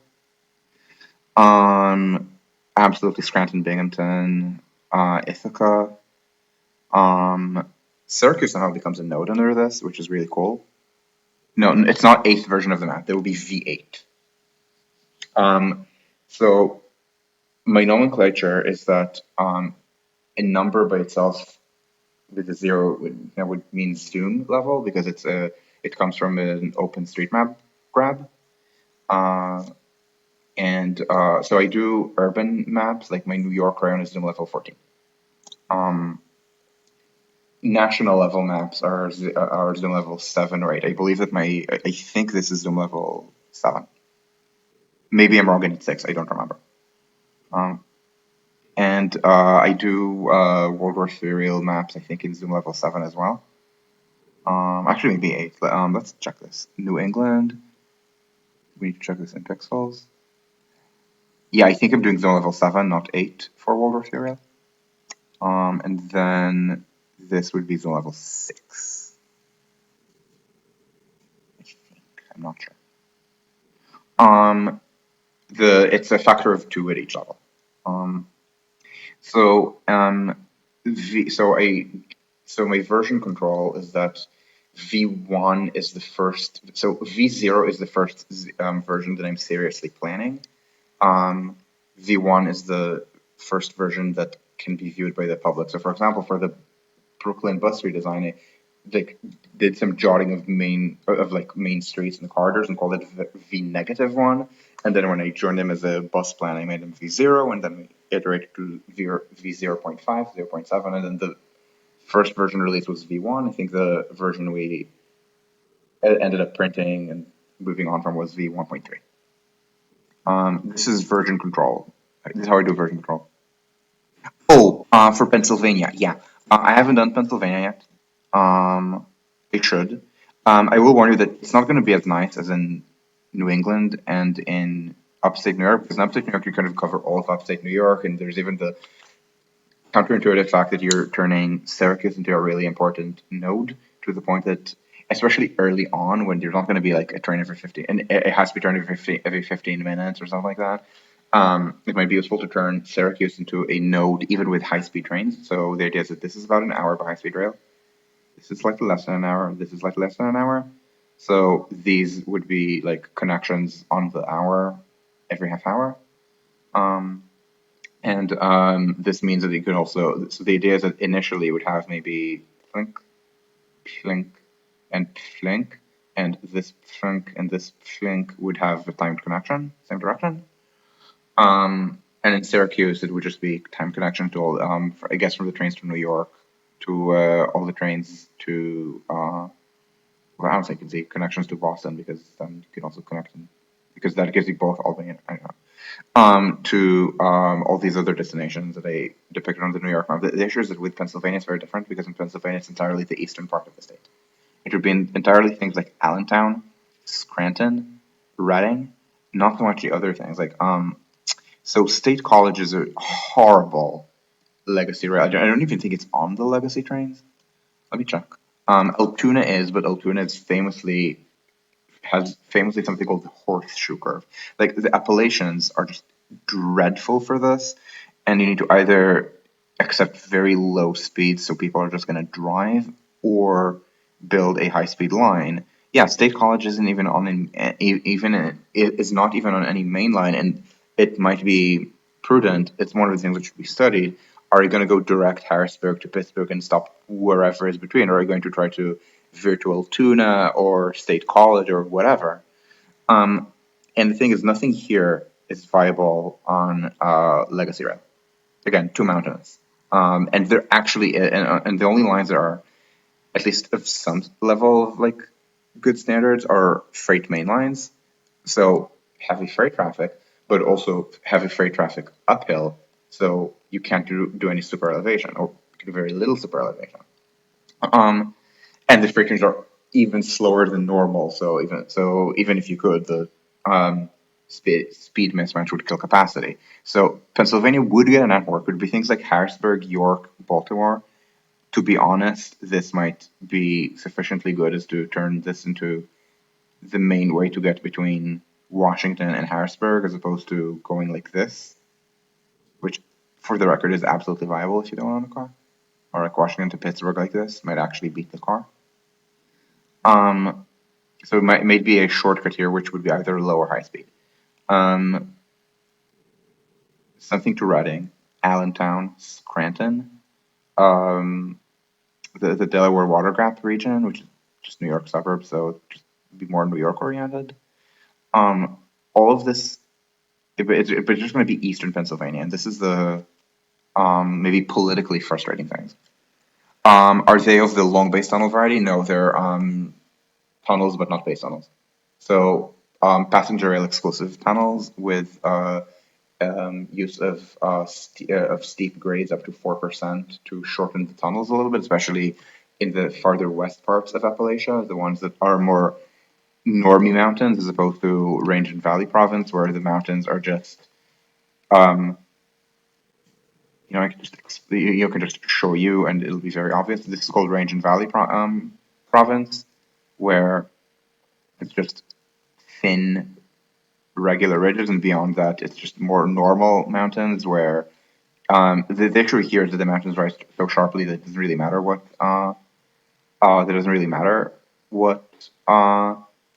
grades you're using, but as you go farther west, it does matter. Um,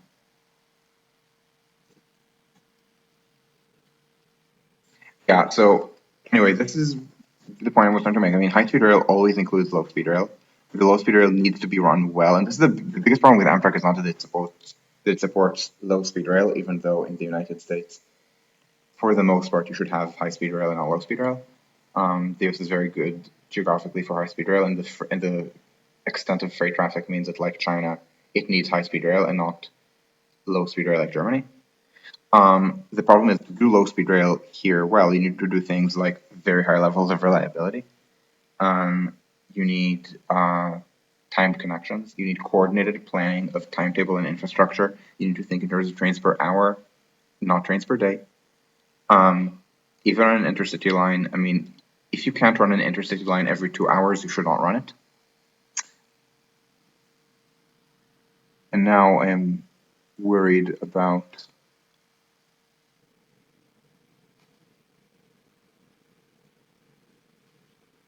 Okay, this is. I accidentally made this line too thick. That was my error. The other lines are not too thin. This is too thick. Um, Probably should just paint this red. Um, and I mean, the reason is that yeah, it doesn't save you that much time, but it saves you. I mean, it's such a strong line that it might be worth it, to be honest. I keep going back and forth. It's probably going to be like 250 kilometers an hour anyway, not 300. Um, so on the northeast has such high population density that lots of things are servable.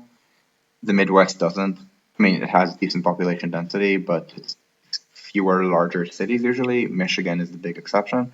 Again, to some extent, Wisconsin, but certainly not Ohio, or Minnesota, especially, or Illinois, or Indiana. Indiana has again Fort Wayne's with only, and these are too small.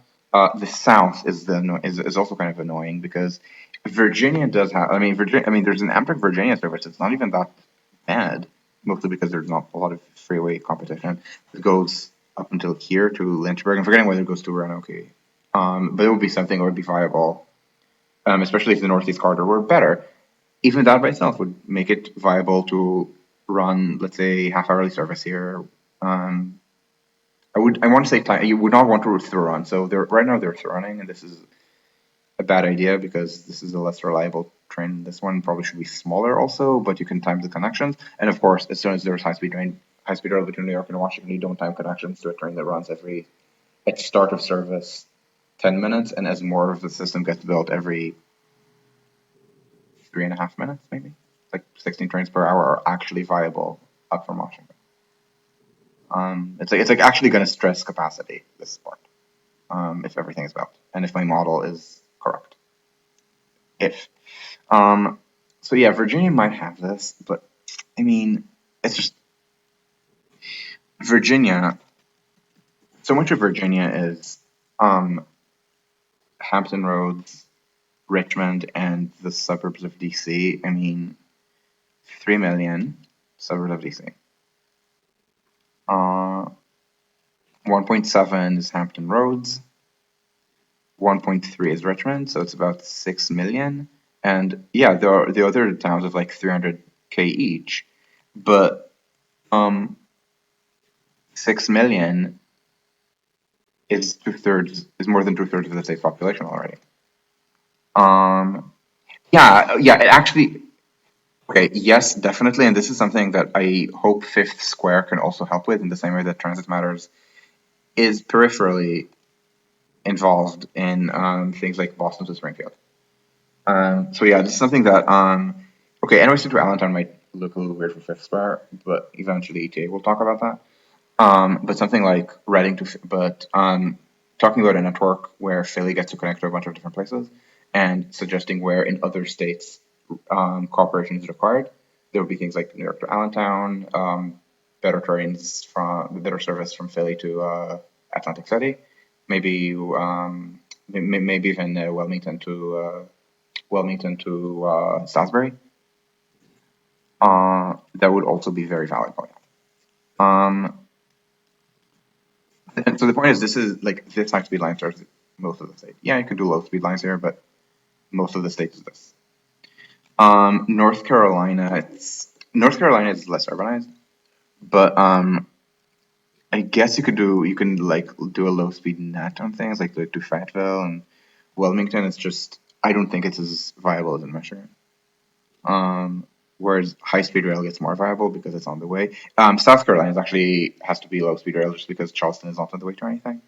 So probably would want like sometimes they keep crowning things like this Charleston, Columbia, Greenville line. It's just that there aren't good options for it is the main problem. Like it's not going to be very direct. For example, this line.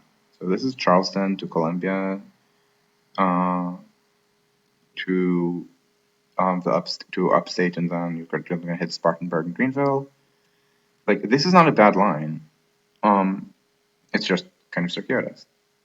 Um, then maybe something to Savannah, or like Savannah to Jax. I mean, sure, but we're talking lines that run hourly at best, and these are not long lines. There's a lot of traffic. Like I mentioned, there's population density issues. Um, Michigan doesn't have high population density, but that's because of the UP. Um, this part of Michigan is decently dense. Ohio is decently dense. Indiana, Illinois. Um, the South is not. The South is very low population density by European standards. So, um,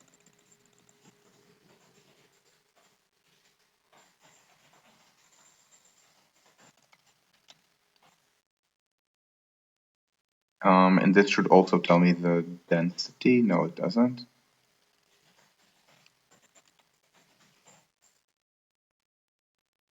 Yeah, this does. Okay. So, population density. Okay, look. The Northeast is dense. The Netherlands is around this. Belgium also.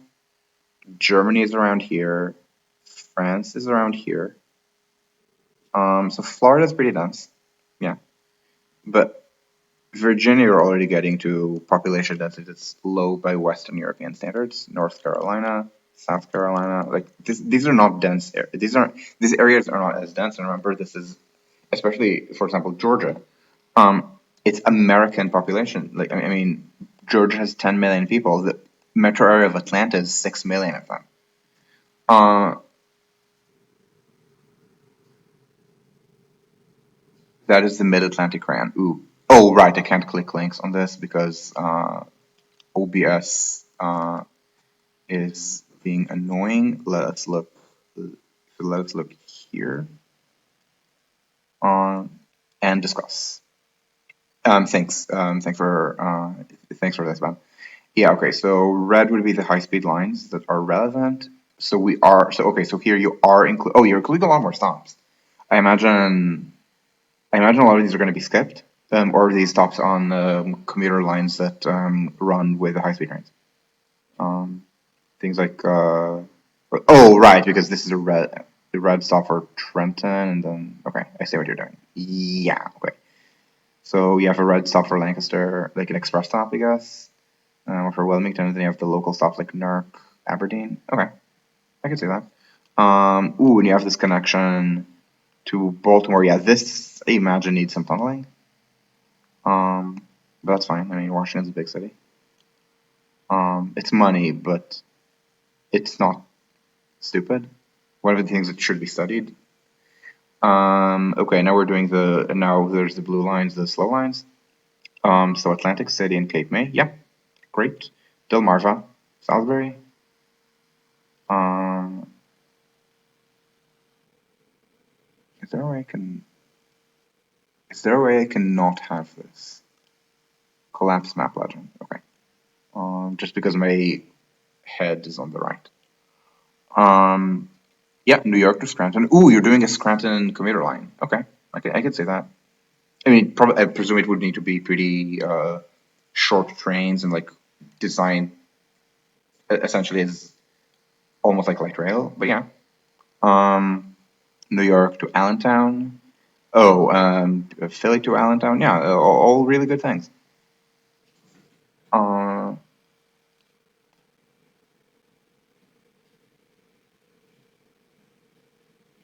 oh, if more marginal lines like Scranton to Harrisburg become viable if there's high speed rail, I don't know. Um, the problem with Scranton. So here's the problem with Scranton to Harrisburg. Look at this line and ask yourself what speed can be squeezed from it. Even Scranton to New York is slow ass. Like this is slow ass. It's just that first New York, second this bit is going to be faster. Um, and and remember, Scranton is neither large like Detroit nor growing like average America, to be honest. So, so it's something where it's very much a what you see is what you get type thing. Um, so this I'm skeptical of, and it's also not on the map. So it's something that I would be skeptical of if it existed on the proposal, but it doesn't. Yeah, so you notice it's mostly Eastern Pennsylvania. And yeah, it's the focus. I mean, Fifth Square is Philadelphia based. Ben lives in Philly. Um, but I also don't think there are lines that are stronger. Like, I don't think Pittsburgh to Erie is at all viable as low speed train. Like, if you're trying to, there's nothing between them. And if you're trying to do Pittsburgh to Erie, change trains in Cleveland. High speed train has this. I talked about this a week ago. That high speed train compresses. High speed rail compresses uh, the it compresses distances along the line and by implication expands them orthogonally. And this is why I'm comparing high speed rail to a rapid transit, but at intercity scale. And likewise, low speed rail would then be the tramway, which doesn't have that effect and is also kind of god of the gaps. Um, so it would be so yeah. This is actually a really solid thing, and I should incorporate it into my ground. But yes. Um, Yeah, you need to bypass, which means yeah. Um yeah, so you need to not use the Lackawanna card. Yeah, I mean, yeah, that's the annoying part. I mean, honestly, if you want to make a crayon, you can restore the Boonton branch, like the old Boonton branch, not what is currently called the Boonton branch, which is not the Boonton branch. Um, but yeah, this is annoying. I mean, I imagine that is. I mean, I've always ground New York to Trenton as using the Mars and Essex main line, so not Montclair Boonton, but going via Marstown and then transitioning to the cutoff. But yeah, okay. Oh yeah, I should say that Southern California is the number two place in the United States where low speed rail is viable, after the number one being the Northeast. I guess number three is Michigan. Um, oh, I didn't even draw Atlanta to Birmingham. I don't think I've adjusted. Okay, I'm gonna take questions in the next, and because I kind of need to go in 10 minutes. Like all the crayon sessions are always the longest. This is 339 on what? 339 on 240. Yeah, it's and okay. Let's sanity check the 339. Where's the money coming from? Okay, the problem is the money. Okay, I'm okay with everything on the northeast, to be honest. And this is only half. I guess maybe Florida is not the worst for it because people will take these to especially leisure destinations. So it shouldn't be too down on something like Birmingham to Miami. People do go to Disneyland. This is kind of sucks. Um, gonna be faster. I don't know if it's gonna be faster to drive, but to your micro destinations likely. But anyway, I'm gonna take questions and try to do a hard stop in 10 minutes. Um, and meanwhile, try to crayon Atlanta to Birmingham. And okay, so Atlanta. So this isn't gonna be entirely high speed. So you're gonna start from the airport, like here, and then you're just gonna go limp. What is ATM? One of the problem is that what is this? It's called Aniston. I mean, I guess you can do it. You can stop there if you really want to, but the problem is that Alabama, um, is a kind of rural state, and this means that it's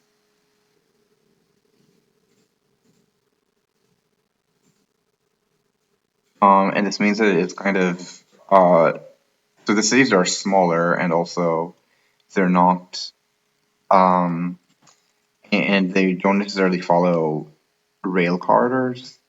And so, for example, if you're going to go past Birmingham, are you going to New Orleans?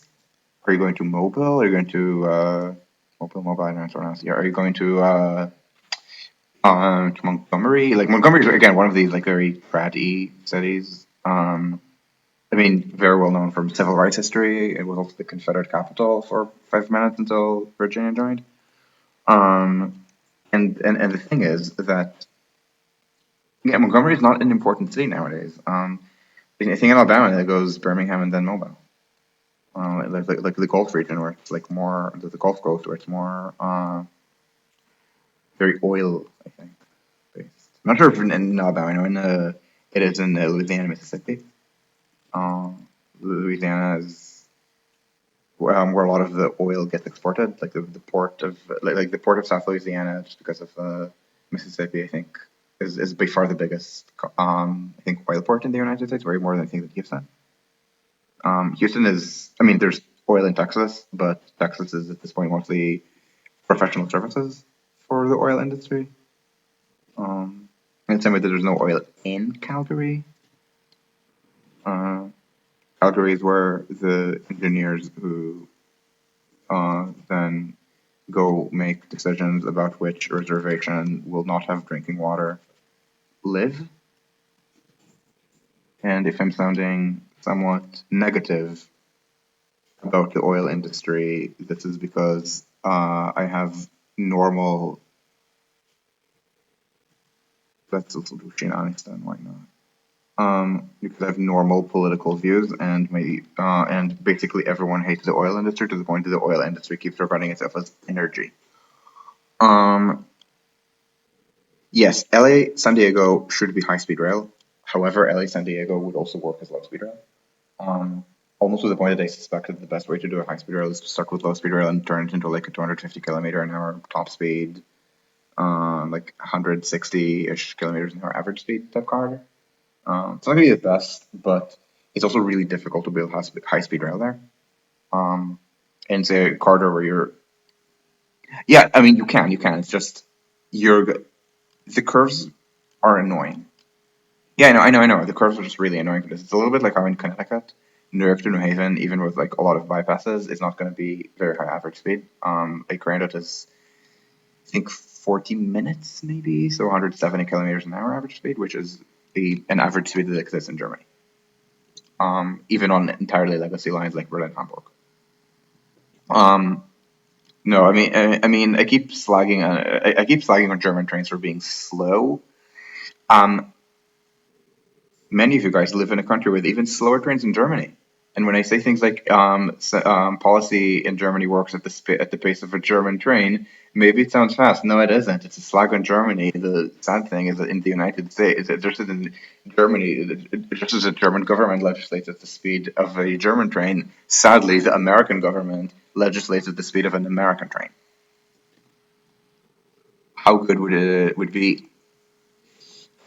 I want to say it's good, but first of all, you don't have Metcalfe's law. You need to assume a bonus for tourism travel, and unfortunately, the bonus for tourism travel is extremely peaky. It should be good.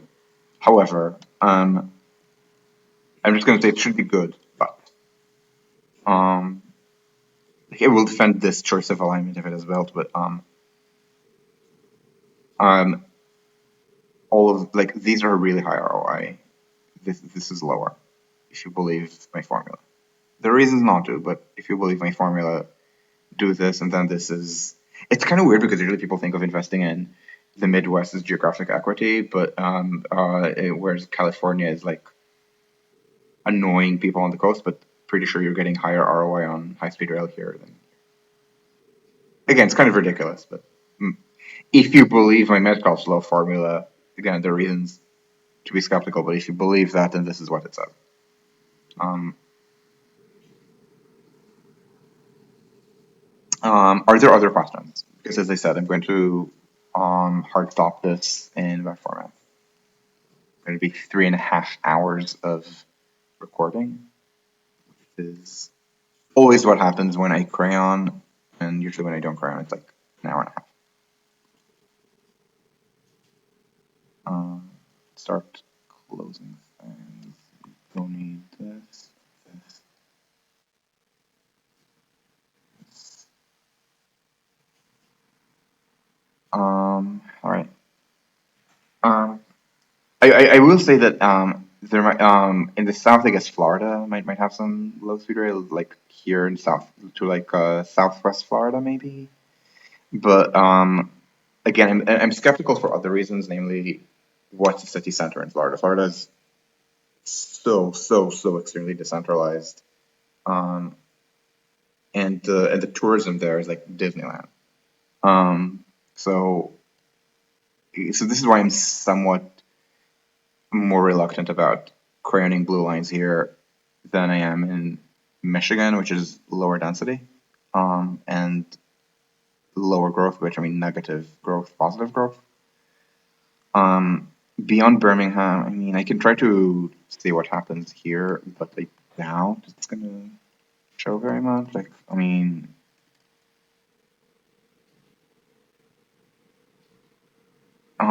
it's just I don't see this as adding that much value. If like I try to add New Orleans or something to this, well, this everything is on YouTube. This is recorded.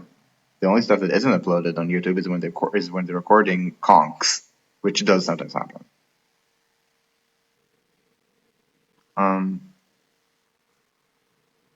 so past Birmingham, where do we even go? I mean, New Orleans here, Mobile, and then New Orleans. Um, Birmingham to Memphis is not going to be very valuable. Nashville, no, it's just to Chicago or something. I don't. I mean, in Chicago and at that scale, I could just do this. Um, yeah, that's why I'm worried. Like, I mean, it's the same thing with like trying to go past Kansas City to like Wichita or Tulsa and try to connect to Dallas. Like, I don't think it actually gets you much. Um, so anyway, yeah, thank you all for watching. Thank you all for sticking around with me. Uh, we're at the court. You're still here. It's like almost 11 o'clock for you as well. Never mind the Americans for whom it's business hours. So yeah, thank you all for watching. I will see you again on Saturday with a topic to be determined. It may be more high-speed rail binge. It might be something different. And until then, thank you very much. And ciao ciao. Yeah, good night.